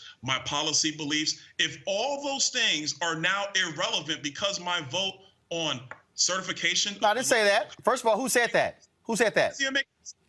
That's the argument that you're presenting. Actually, you're wrong. No. Congressman, you're wrong. Congressman, you're wrong. I'm asking you a series of questions in terms of how you voted on particular bills that, and for the black community, in terms of where issues are. George Floyd Justice Act, how did you vote? Wait, say that again. You broke. George Floyd Justice Act, how did you vote? Oh, I didn't vote for that bill. I voted against it. And the reason why I voted against that bill is because of qualified immunity. I think the qualified immunity provisions in that bill are actually going to be very harmful to police forces in urban corridors, because the reality of qualified immunity, in my view, and having talked with many officers in law enforcement, is that if you change qualified immunity standards, you're actually going to have less officers on the street. If you have less officers on the street, it's actually going to lead to higher crime rates in our cities. We're already seeing that right now with the elements in different cities where police budgets have been shrank down, or you want to call it defunding police, or whatever you want to call it. The correlation effect is real. If there's less officers on the street, crime rates have gone up. Well, first of all, there are examples. Congressman, there are examples where police in Chicago and Baltimore chose not to actually do their job because they were angry when one of their own actually were indicted by the DA, and then also crime went up because they chose to slow down. Let me ask you another question. So, okay, so you saw the John Lewis Act. How did you vote on that? This is the bill about John Lewis's Act dealing with voting rights, but also bringing back pre-clearance. Yep. Is that what we're talking about? Yep. I voted no on that bill. I don't believe that we need COVID, pre-clearance. the COVID bill. How did you vote? Oh, that bill is trash. I voted no on that bill. On the American Relief. How did you vote on that? Say that again. On the American Relief Plan. How did you vote on that? Wait, what? Say that again. You had the COVID bill, and so you said that bill was trash. So here's my question: out of all the bills that have been come through the House, where African Americans have that from an African, first of all, the COVID hate crime bill. How'd you vote on that? The Asian American hate crime. Actually, not the Asian American. It's actually not the Asian American hate crime bill. It's actually Asian Americans not even in the actual title. But to paraphrase it, it's been called the anti-Asian hate crime bill. How'd you vote on that? I voted no on that bill because we don't need to have that bill. That bill is not necessary for what's happening right now in the country. Do you have an issue with what's say to be Asian hate? That may be rising, potentially, maybe. But let's also. It's not potentially, maybe. The facts are there. The data is there. It was even documented under the Trump DOJ. When you had the shooting that occurred in Atlanta, Georgia, every element of law enforcement came out and said at that point in time, and several weeks after, that it was not a quote unquote hate crime. There were other things that were. That was one shooting. That was one shooting. To pass that bill, so that's what happened. So I voted no on that bill. Gotcha. If making Juneteenth becomes a national holiday, comes before the House, how would you vote? I'm sorry, we were talking over each other. If it comes before the House to make Juneteenth a national holiday, how would you vote? Oh, I would vote yes on that. I think Juneteenth should be a national holiday. So if HR 40 comes to the House floor, how would you vote? Which one is HR 40? HR 40 deals with creating to study the impact of slavery. It's called the reparations bill to create a study of it, not actually to grant reparations, but to actually study the very issue. How would you vote? Actually, I just finished reading that bill. I would vote no on that bill. Gotcha. So out of all the things I talked about, the only one that you said you would vote for is Juneteenth. And so if you did a poll of the issues that black folks care about, where do you line up in the interest of African Americans? I think if you're talking about what the interests of African Americans lie, the first one is having quality access to education. Actually, that's not number one. Actually, can I talk? If you're talking about the issues that actually impact people and families in their community. No, actually, I'm talking about polling data has been done, and that actually is not number one. The criminal justice reform is number one. So, but go ahead. Education, healthcare, a quality economy, and yes, of course, criminal justice policies. If you actually know my history and my record, when I was in Florida's legislature, I worked on criminal justice policies. It's one of the things I worked on, and I support actually having quality reforms to make sure that our criminal justice system actually recognizes and comes into the 21st century while also making sure that we keep communities safe. That's something that I do believe in. I think that's important to do with respect to what Congress has passed up here. But I would also say that you also can't take the baseline of what this Congress has passed or this Congress has put forward and say, well, you didn't vote on these bills, so now this is a window into what your ideas are. Because the truth of the matter is there's been no discussion about the measures that have come before Congress. These are things that have gone directly to the floor from the Democrat Party, from the majority party up here on Capitol Hill. So there's been really no discussion. There's been no ability to make amendments. There's been no ability for debate. And so you're asking me to vote yes or no on policy ideas that I disagree with for portions of those policy ideas. And that's the way I vote. So, but again, when you're talking about, speaking to those particular issues, if you poll African Americans in the George Floyd Justice Act, it will poll very, very high. You voted against that. If you poll African Americans on the issue of COVID relief, the bill that was passed will poll very, very high. You voted against that. And so we can go down the line. And so, again, when you're talking about speaking to the interests of African Americans, the Congressional Black Caucus is called the conscience of Congress. Yet you also supported Donald Trump, someone who viciously attacked many members of the Congressional Black Caucus, especially women, never apologized to any of them, and you would support him again. I take it if he ran 2024 that you would actively campaign for Donald Trump and support him? Again, I'm gonna say to make the same point I made earlier. My point and my support. No, I'm just asking. I'm asking if Donald Trump runs in 2024, would you support and actively campaign for him? Yes or no? I said earlier, which is already now the tone of this entire interview, and I don't want to get on your interviews. How you do it is how you do it. No. I'm just Congressman. Understand? I'm just asking a series of questions. Congressman. I'm gonna let you finish. I'm just asking a series of questions to know where you stand. Go ahead. And let me make my point. No, go ahead. Here we go. So all I'm saying is that if you are going to distill down who I am in my entire journey to get to Congress and the thoughts and the ideas and the principles that I do have, to a vote on a series of bills which are highly partisan bills and my support for President Trump, I don't think that's actually a good thing for our politics. But Congressman, that's not what I did. Congressman, that's not what I did. That's not what I did. Congressman, my audience, here's the deal. Congressman, my audience doesn't know who you are. They don't know who you are. And no, they don't know who you are. I simply brought up, Congressman, a series of bills that we have talked about on a significant basis on this show, and I wanted my audience to know exactly how you voted if they're not familiar with you. Go ahead. Well, Roland, every time I start to make an example, you ask another question. You don't even give me an opportunity. No, I've actually let you finish a number of questions. I just had another question. Go ahead. Now, to the question about President Trump, if he ran in 24, would I support him? Yeah, because I'm a Republican. I'm going to support the Republican nominee. I'm going to be out in front to make sure that a Republican takes the White House. But the real question is, why would I do that? Because my viewpoint is, go ahead, put the picture up. My viewpoint is... That's what we do. It's called a television show. We produce it. So, yeah. I ain't got no problem with that. Yeah, so I'm saying, okay, that's what we do. Go ahead. Finish. My point is that I believe that conservative principles, that limited government, that lower spending from the federal level, that a lower base tax policy that leaves more hands in the hands of more people, especially small business owners, actually promotes an economy that can grow and thrive, where even people who grew up poor like me, they can actually earn more money and have more ladders of opportunity in our economy.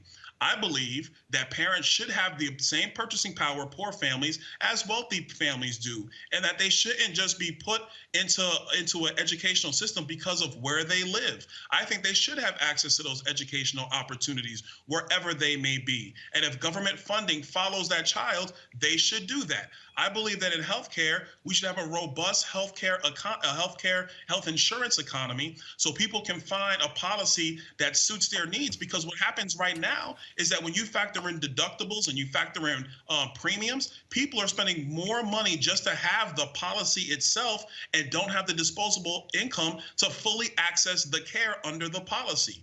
Those are Republican ideals. That's what I support. Well, actually, to be honest, I think it would actually be helpful for the Black community, whether they're poor members of the Black community, middle-income members of the Black community, upper middle-income members of the Black community, or even rich Black people, and that will also be helpful for all of America at the same time. But the Affordable Care Act actually played a significant role in decreasing the number of African Americans who had no access to health care. Second of all, that was actually a Republican plan because it came from Mitt Romney out of Massachusetts. And thirdly, Donald Trump had 4 years and not one time to even present even remotely a health care plan. And not only that, let's just also be clear.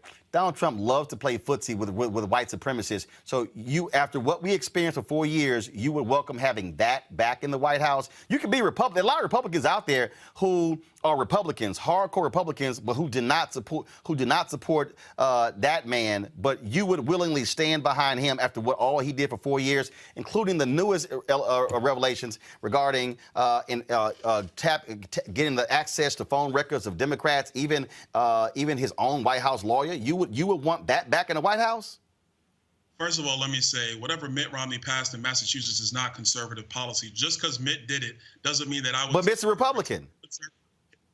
I'm a conservative, Roland. Just because Mitt Romney did it doesn't mean that I would support it because it was bad policy in Massachusetts and it's bad policy for the country. But you just said that you would support Donald Trump because he's a Republican. He would be the Republican nominee, but Mitt's a Republican. So you support some Republicans, not all. I let you speak. Can I speak? Yeah, go ahead. I support conservative ideals. Just because a Republican puts something up, if it's not conservative, I'm not going to support it because it has to matter. It has to align itself with the principles that I just outlined about 30 seconds to a minute ago. The second thing I will tell you is this. What I fully support is an economy that grows and thrives, where income levels for all socioeconomic groups can actually rise, for all ethnicity groups can actually rise. What I do support is not having an economy that should be basically racing out of the gates, but is actually being stalled out because of massive overspending, talking about the COVID relief bill, that was not needed, that is actually holding our small businesses back. And our small business owners are white, Black, and Hispanic. They're across the spectrum in our United States. So I support an economy and policies that come from elected officials that are going to allow for all of us to thrive and not get caught up in these ideological arguments of, well, we believe higher taxes and more regulation work, when we already know you take more business out of you take more money out of small business. Who does that really hurt? It's not going to hurt rich people. It's going to hurt middle income people and poor people who work for said small businesses. It does it every single time. Well, I'll tell you what's actually hurting small businesses and poor folks. When you have the rich in this country not paying their fair share, the ProPublica stories breaks that down. So I would love to see Republicans actually hold on one second. I'm gonna finish and let you finish. I would love to see Republicans fully fund the IRS so they're not auditing folks who are in the middle class, but they're actually auditing the super rich in this country. Even they admit they don't have the funds because they've been cut by Republicans. But Republicans have cut their funds and not allowed them to do their job. Be nice if that happens. Let me ask you this question. Would you support that? Hold on. Do you know when the most tax revenue was ever raised in the history of the United States, adjusted for inflation? Tell us when. It happened in 2018 and 2019. I sit on the budget committee, so I know the facts. The facts are the most tax revenue ever in the history of our country, both in dollar amount and as a percentage of the economy, happened in 2018 and 2019. Did the deficit, you sit on the budget committee? No. Since you sit on the budget committee, did the deficit under Trump increase in those same years? I said 2018 and 2019. I didn't even raise the name of whose president was. No, I'm asking. Did the federal deficit increase in 2018 and 2019? They did, but I'm talking about tax policy. That's your question. You're talking about tax policy, right? But the tax policy, that tax cut actually contributed to the deficit increasing. And I thought Republicans are fiscal conservatives. Oh, that's not true. That's not true, and you know that and here's the deal. Are you serious?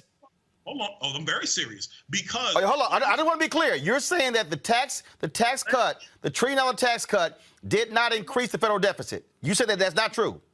I'm gonna make my point to you. Go ahead. The point I'm gonna make.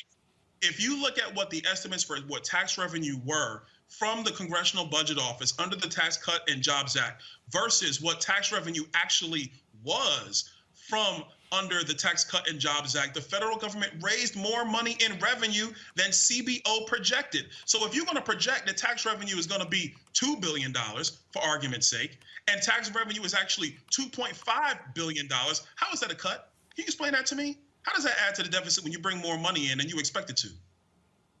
This is a piece right here, a couple of things I want to show you that I think is critically important, where the folks at Forbes, not the most liberal publication, talked about the federal deficit and how the Trump's tax cuts did lead to an increase in the federal deficit. But also, when you mention the issue about conservative and the Affordable Care Act, this is what Forbes also said on more than one occasion. President Obama has said the core idea behind Obamacare came from the Heritage Foundation, and PolitiFact raised the claim as mostly true.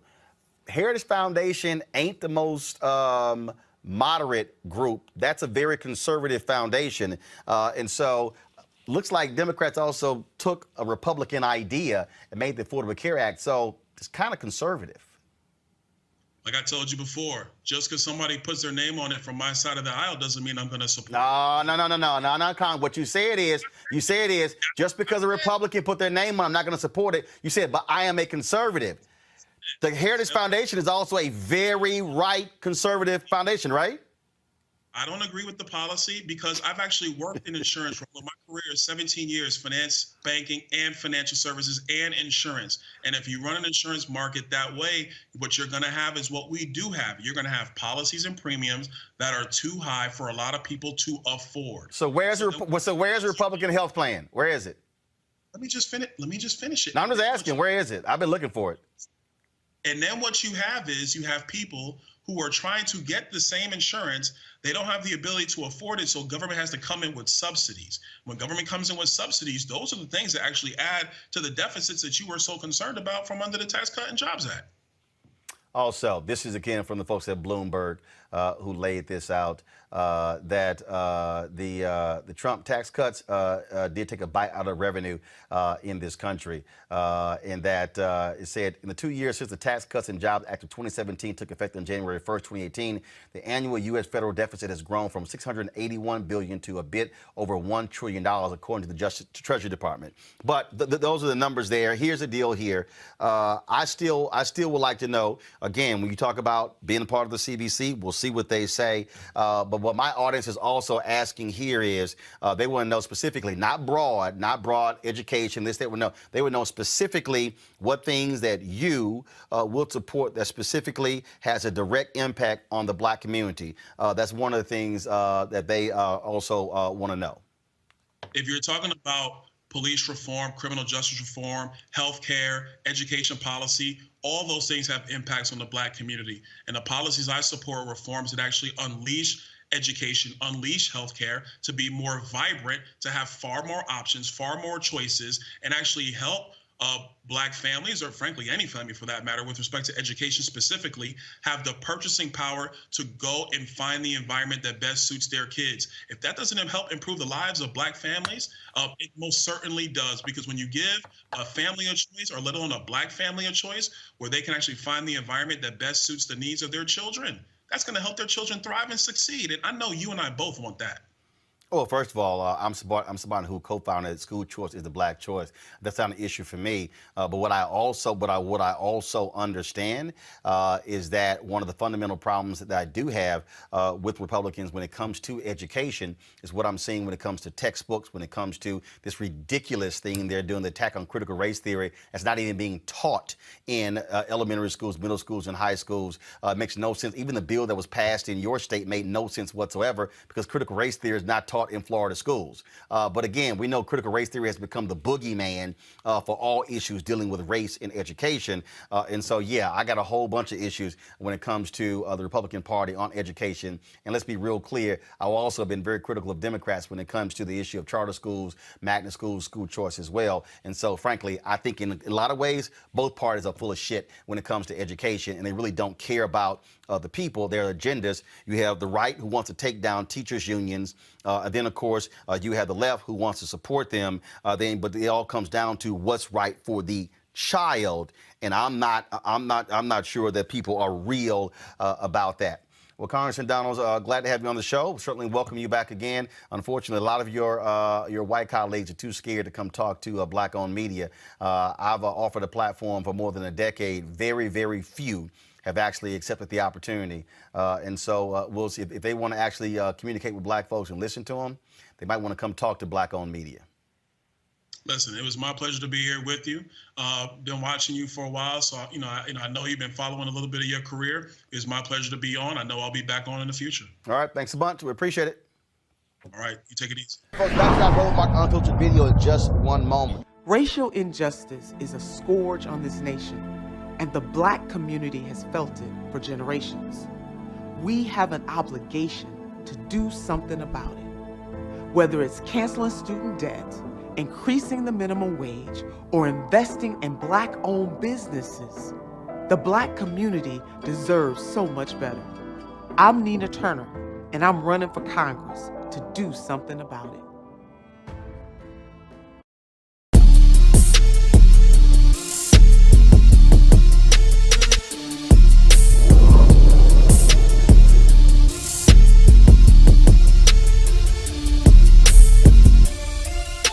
I want to bring up my next guest. He is out of Washington State. He is, of course, former head of the Seattle King County NAACP. Carl Mack is an historian. Carl, your issues with Juneteenth. Mm-hmm. Your thoughts about this action today. What are the issues? I think they're historically absolutely incorrect, and I think they're insulting to us as a people. And so Who's incorrect? Those who, the Congress, that bill passing was absolutely incorrect. So what should it have been? Okay, so the bill says, and what is being taught, and I'll just give you specifically in the state of Washington. And first of all, Roland, let me be clear. I have absolutely no problem with Juneteenth. My problem is the historical efforts that are being made and what's being surrounded. I call it the misrepresentation of Juneteenth. And so what happened in the state of Washington is they passed similar legislation, and this legislation has been passed a lot throughout this country. And in the state of Washington, similar to what they just did in Congress, they said that the legislature intends to designate Juneteenth as a statewide holiday celebrating the end of chattel slavery. So what people have been taught about Juneteenth is that those of our ancestors who was enslaved in Galveston, Texas, number one, they were the last blacks to be enslaved in this country. Number two, that they got the word a year and a half late after President Lincoln had signed the Emancipation Proclamation. Both of those things historically are just incorrect. There is no other way to put it. Now, all one has to do is to understand this. Slavery ended in this country on December 6th, 1865, 6 months after Juneteenth. Now, going back to the Emancipation Proclamation, which everybody seems to get so twisted, keep in mind what Lincoln said. Lincoln said, for those states in rebellion against the Union, and there were 11 of them, but in the Emancipation Proclamation, Lincoln only mentioned 10 of them. And the only reason he only mentioned 10 is because the 11th state that he didn't mention was Tennessee. He didn't mention them because the Union already had control of Tennessee. So he said, for those states in rebellion against the Union, slavery is now over. Now, keep in mind, there were 4 border states in which slavery was still practiced. Those border states were Maryland, Missouri, Kentucky, Kentucky, and Delaware. So when Lincoln said that to him, I want you to imagine this, and you don't have to imagine, this is just a fact. When those 11 states left the Union, they didn't act as 11 individual states. They formed a confederacy. And when they formed a confederacy, in effect, they formed their own nation, which means they elected a president, Jefferson Davis. They elected a vice president, Alexander Stephens of Georgia.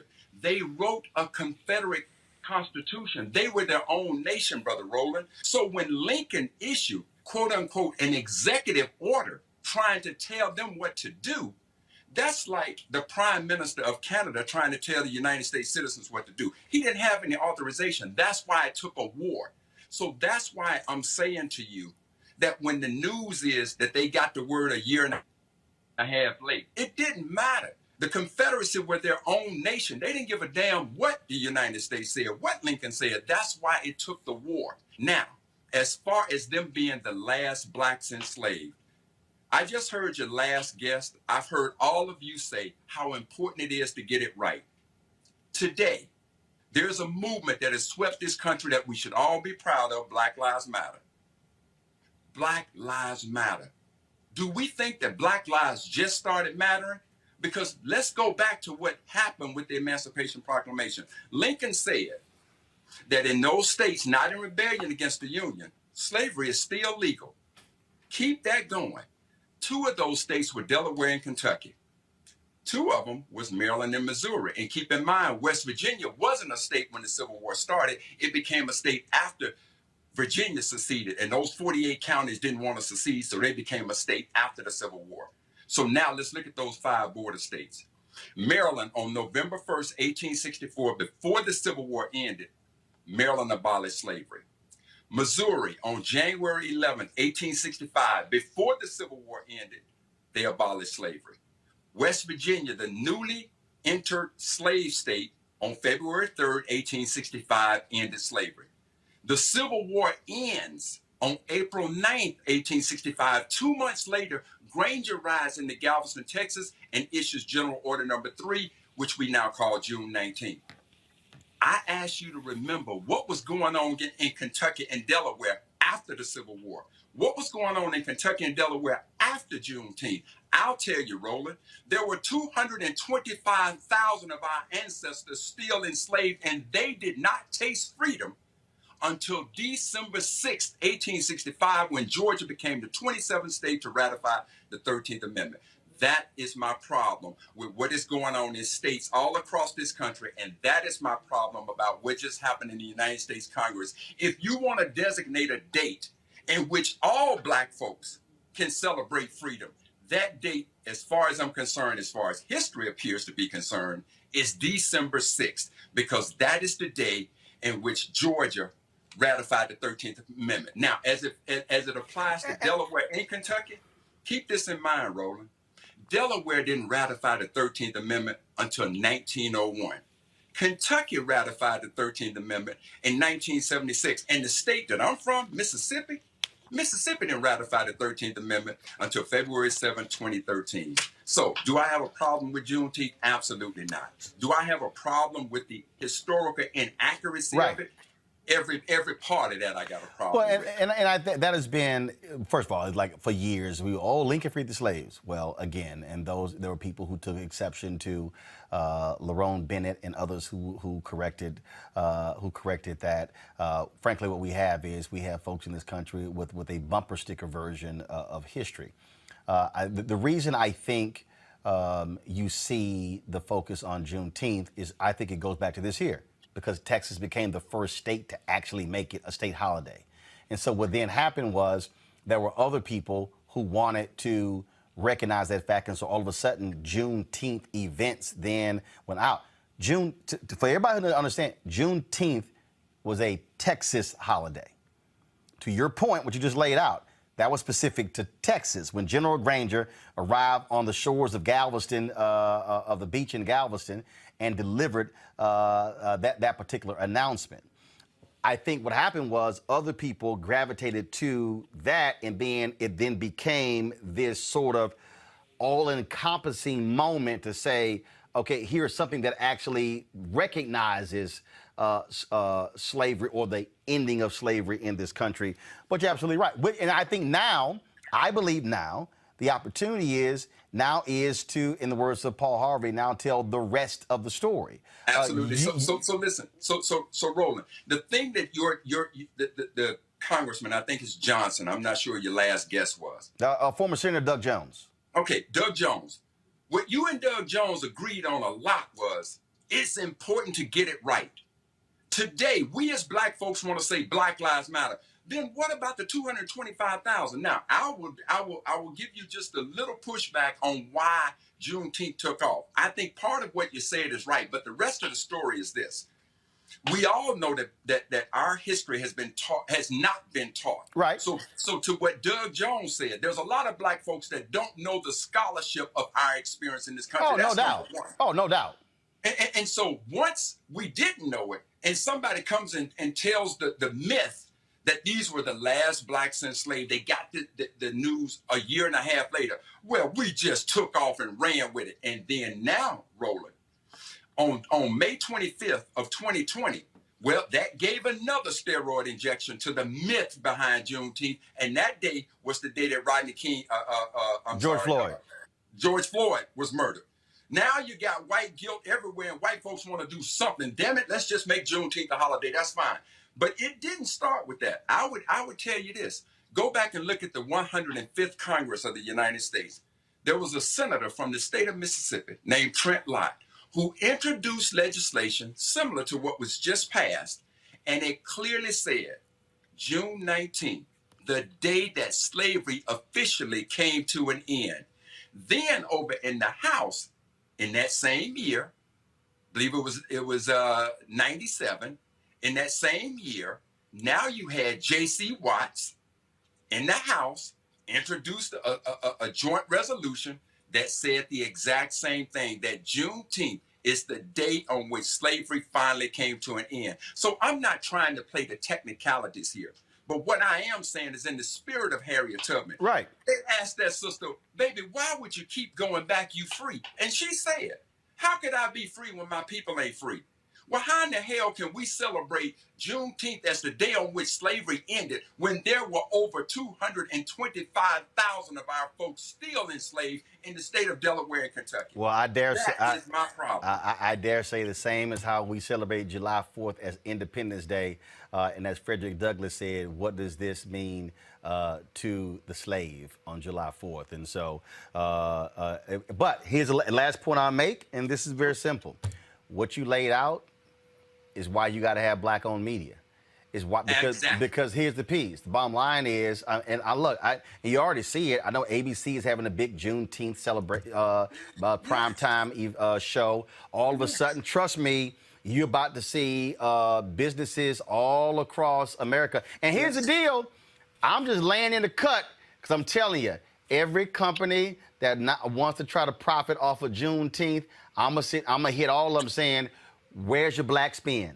Where's your black-owned spin? See, that's the other deal. It's just like if a business out there all of a sudden dropping Kwanzaa commercials, you got to be asking how much money you spending with black-owned companies. Not giving away. So this is why we also have to have our own media where we can actually have this conversation, because this ain't gonna happen on MSNBC, CNN, Fox News, ABC, NBC, CBS. Make no mistake about it. Make no mistake about it, Roland. And to your point, let me say this. I know that you know the Bennett family who owns the Seattle Medium and KRSZ out of Seattle. Okay, so I wrote an op-ed piece about what I just explained to you all. Not one white newspaper would pick it up, but that got picked up by the Seattle Medium, the black-owned press. And I've always been a huge supporter. In the same way, I listened to the pride that you all had about the legislation being passed. But now we as brothers and sisters right now on your program are going through a learning moment where we're going, damn, maybe I didn't know what Brother Mac was saying, but we're respecting that. And look, I don't expect you to trust what I'm saying. Just go back and verify. No. But I'm saying, but here's the moment. To me, this is the moment. And I'm gonna bring my panel in after this. The moment for us is this here. This is now just like that white retired lieutenant colonel when he gave the speech on Memorial Day, and when he told the history of Memorial Day and they cut his microphone because he talked about it, it was actually slaves who actually started Memorial Day, and then they cut his mic. This is where we now use the bully pulpit. And so when folks say, hey, any slavery, actually that's not the truth. So here's my whole deal. This is where we can use the day to say, first of all, there should be a day that speaks to slavery in America, but we also correct the story because even when we use the word we were freed, we actually weren't. That's why I say all the time that we were for the first time, black people were technically fully free Americans in 1970. It took going through Jim Crow, the Voting Rights Act, the Civil Rights Act, the Fair Housing Act, took all of those different things. That's why I say technically fully free, and that leads to a whole other conversation about freedom. But I'll say this, Roland. I'll give you just a little pushback. There is no debate over what chattel slavery was. Oh yes, I got it. And as such, that's why I said freedom. That's why I said freedom. Right, but there is no debate what chattel slavery was, and all I'm saying is on December 6, 1865, that is the day that chattel slavery in this country ended for our ancestors. Got it. And what I'm saying is we should use the day to tell the whole story and not keep allowing his story to be told. Carl Mack, I appreciate it. Thanks a lot. No problem, my brother. Thanks. Go to my folks. Back to Roland Martin Unfiltered video in just one moment.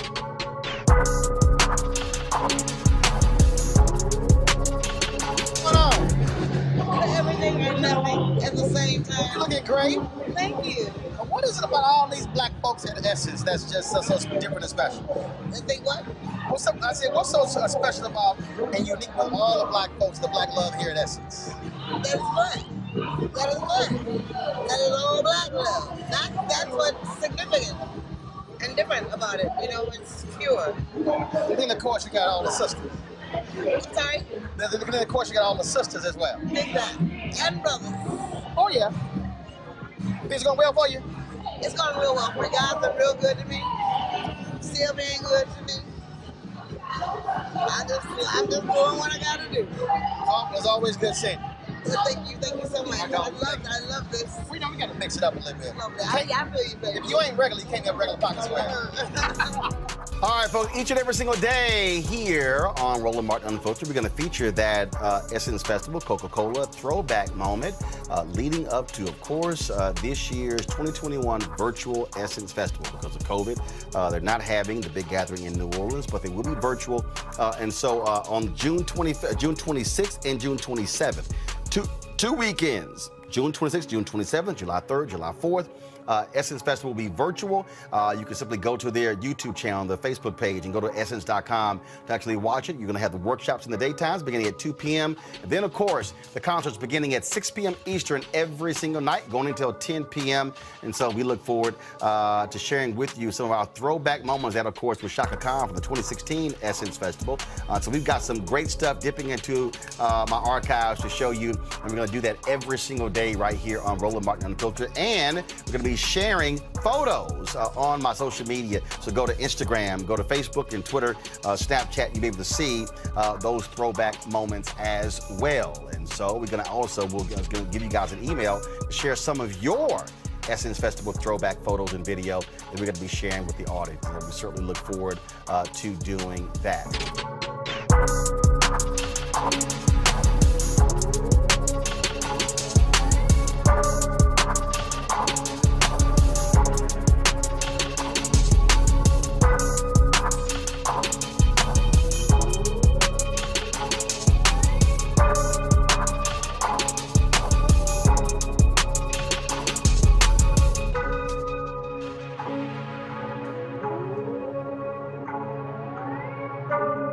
You want to support Roland Martin Unfiltered? Be sure to join our Bring the Funk fan club. Every dollar that you give to us supports our daily digital show. There's only one daily digital show out here that keeps it black and keep it real. As Roland Martin Unfiltered. Support the Roland Martin Unfiltered daily digital show by going to RolandMartinUnfiltered.com. You can make this possible. Don Winslow dropped this video here specifically targeting Joe Manchin when it comes to voting rights. Watch this. 1965, Selma, Alabama, Edmund Pettus Bridge. Freedom marchers on one side, racist state troopers who had been ordered by Governor George Wallace to stop them on the other. I say segregation now, segregation tomorrow, and segregation forever. Bloody Sunday.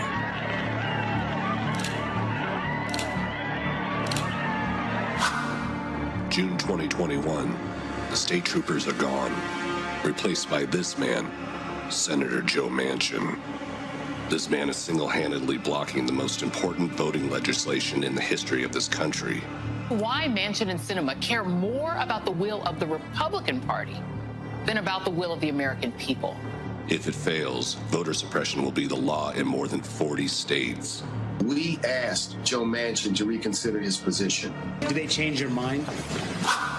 Now, why would Joe Manchin, a supposed Democrat, be on the wrong side of the bridge? Why would he stand with racists? Why would he vote to suppress black voters? Because Joe Manchin can count. This is the racial composition of the population of West Virginia. 93.9% white, 3.4% black. Joe Manchin is never going to support the rights of black voters in a state where black voters represent 3.4% of the population. More than 50 years after John Lewis and so many other black Americans were beaten in the streets of Selma, I think we know which side of the bridge Joe Manchin would have been on.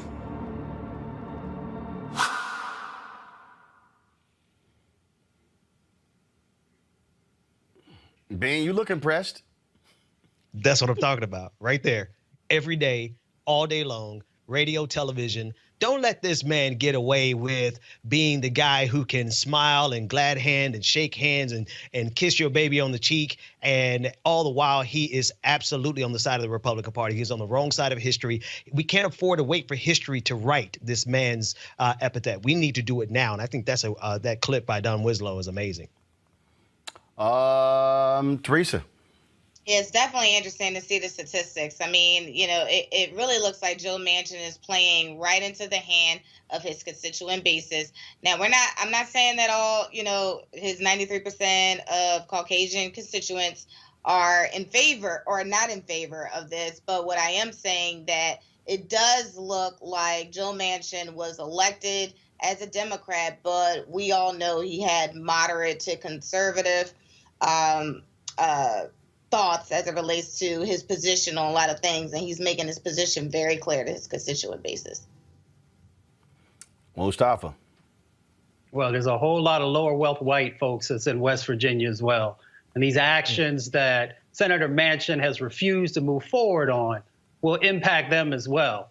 Of course, it always impacts us first and worst, but some of them are also going to find it much more difficult to be able to move forward. So Senator Manchin should remember that many of the folks throughout the state want him to do the right thing, and he just has not been able to do it so far. And so I hope he has one of those moments where he finally realizes who he's supposed to represent, and we'll see how it plays out. Folks, back to our Roland Martin Unfiltered video in just one moment.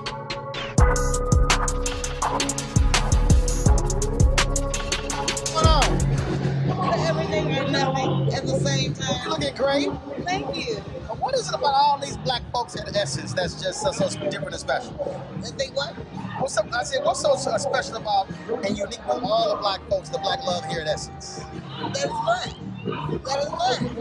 That is all black love. That's what's significant and different about it. You know, it's pure. And then, of course, you got all the sisters.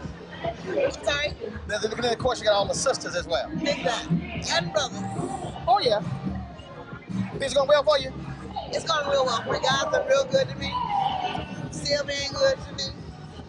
I'm just doing what I gotta do. Oh, it's always good seeing you.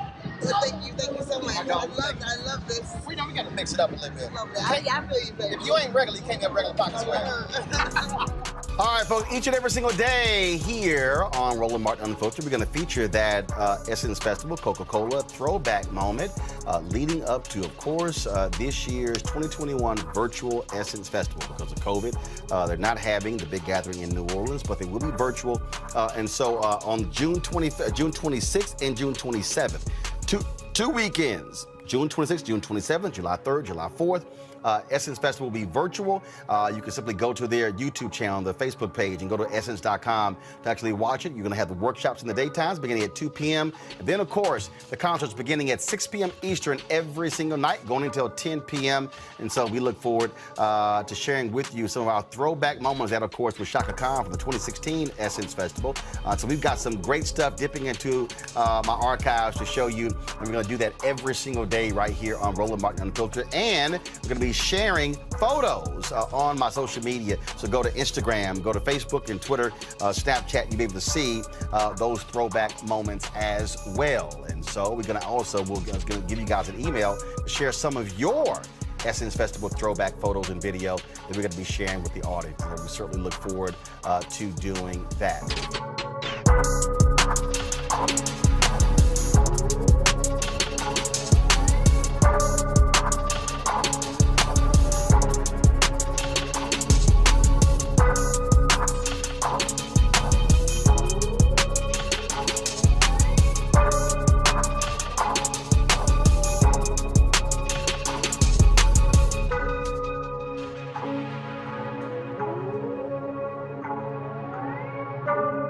You want to support Roland Martin Unfiltered? Be sure to join our Bring the Funk fan club. Every dollar that you give to us supports our daily digital show. There's only one daily digital show out here that keeps it black and keep it real as Roland Martin Unfiltered. Support the Roland Martin Unfiltered daily digital show by going to RolandMartinUnfiltered.com.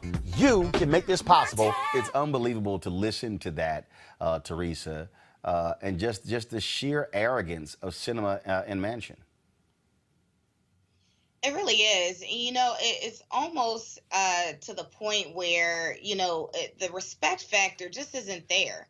You know, when I see, you know, activists and constituents just coming in drones, they make the appointments, and then the appointment is supposed to be with the elected official, then it goes to a chief of staff. I've had one of our advocacy events that I did with a nonprofit organization.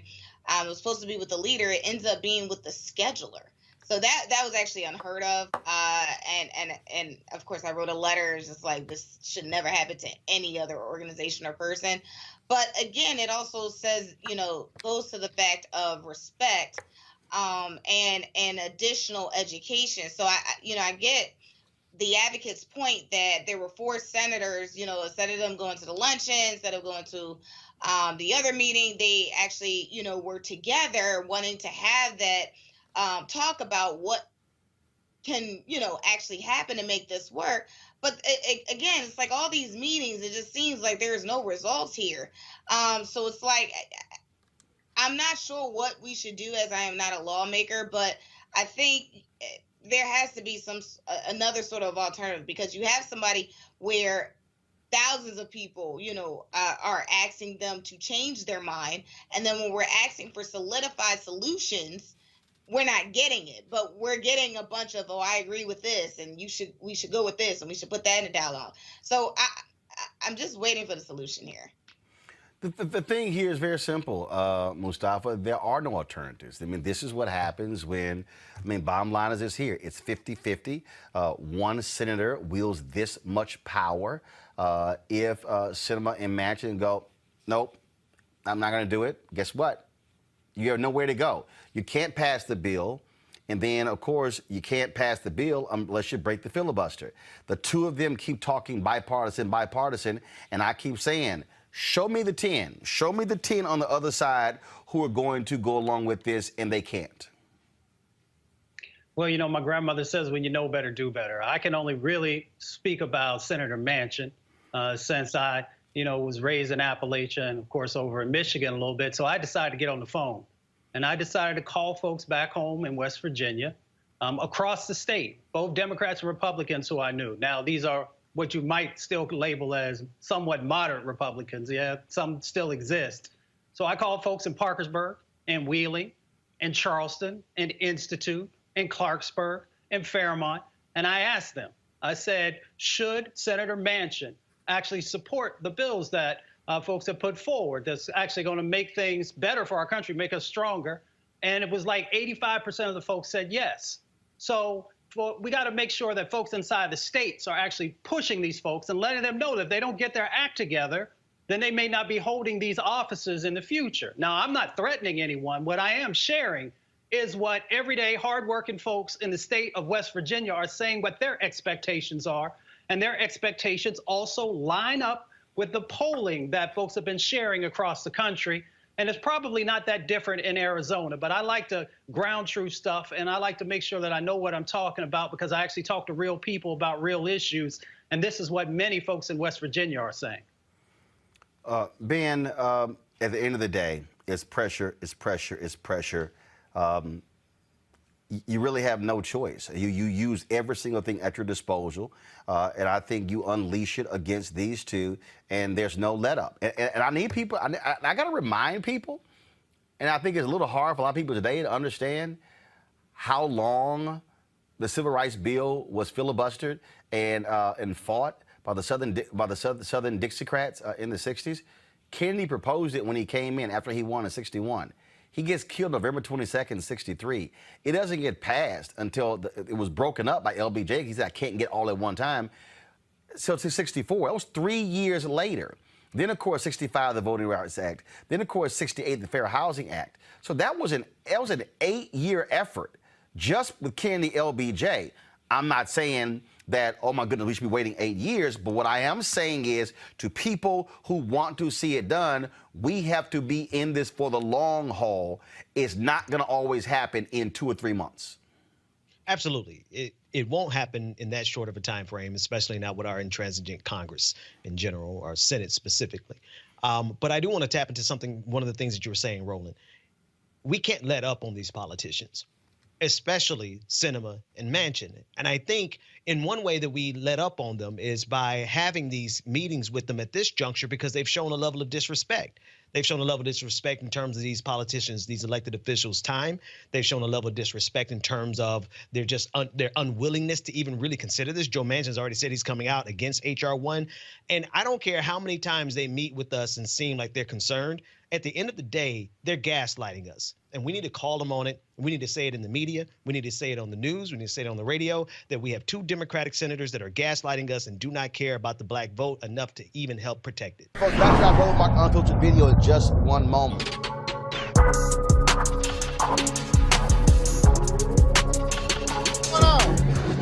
Everything and nothing at the same time. You looking great. Thank you.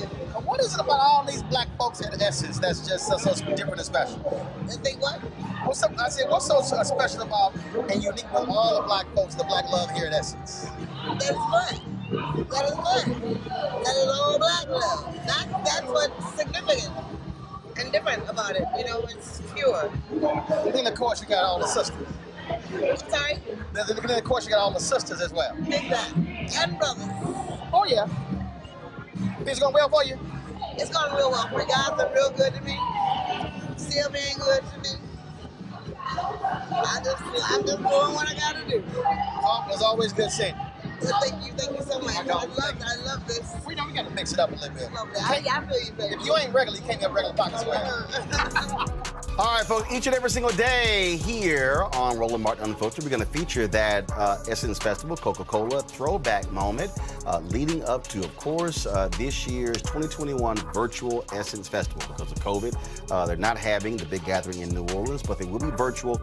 And so on June 26th and June 27th, two weekends, June 26th, June 27th, July 3rd, July 4th. Essence Festival will be virtual. You can simply go to their YouTube channel, the Facebook page, and go to essence.com to actually watch it. You're going to have the workshops in the daytimes beginning at 2 p.m. And then, of course, the concerts beginning at 6 p.m. Eastern every single night, going until 10 p.m. And so we look forward to sharing with you some of our throwback moments. That, of course, was Shaka Khan from the 2016 Essence Festival.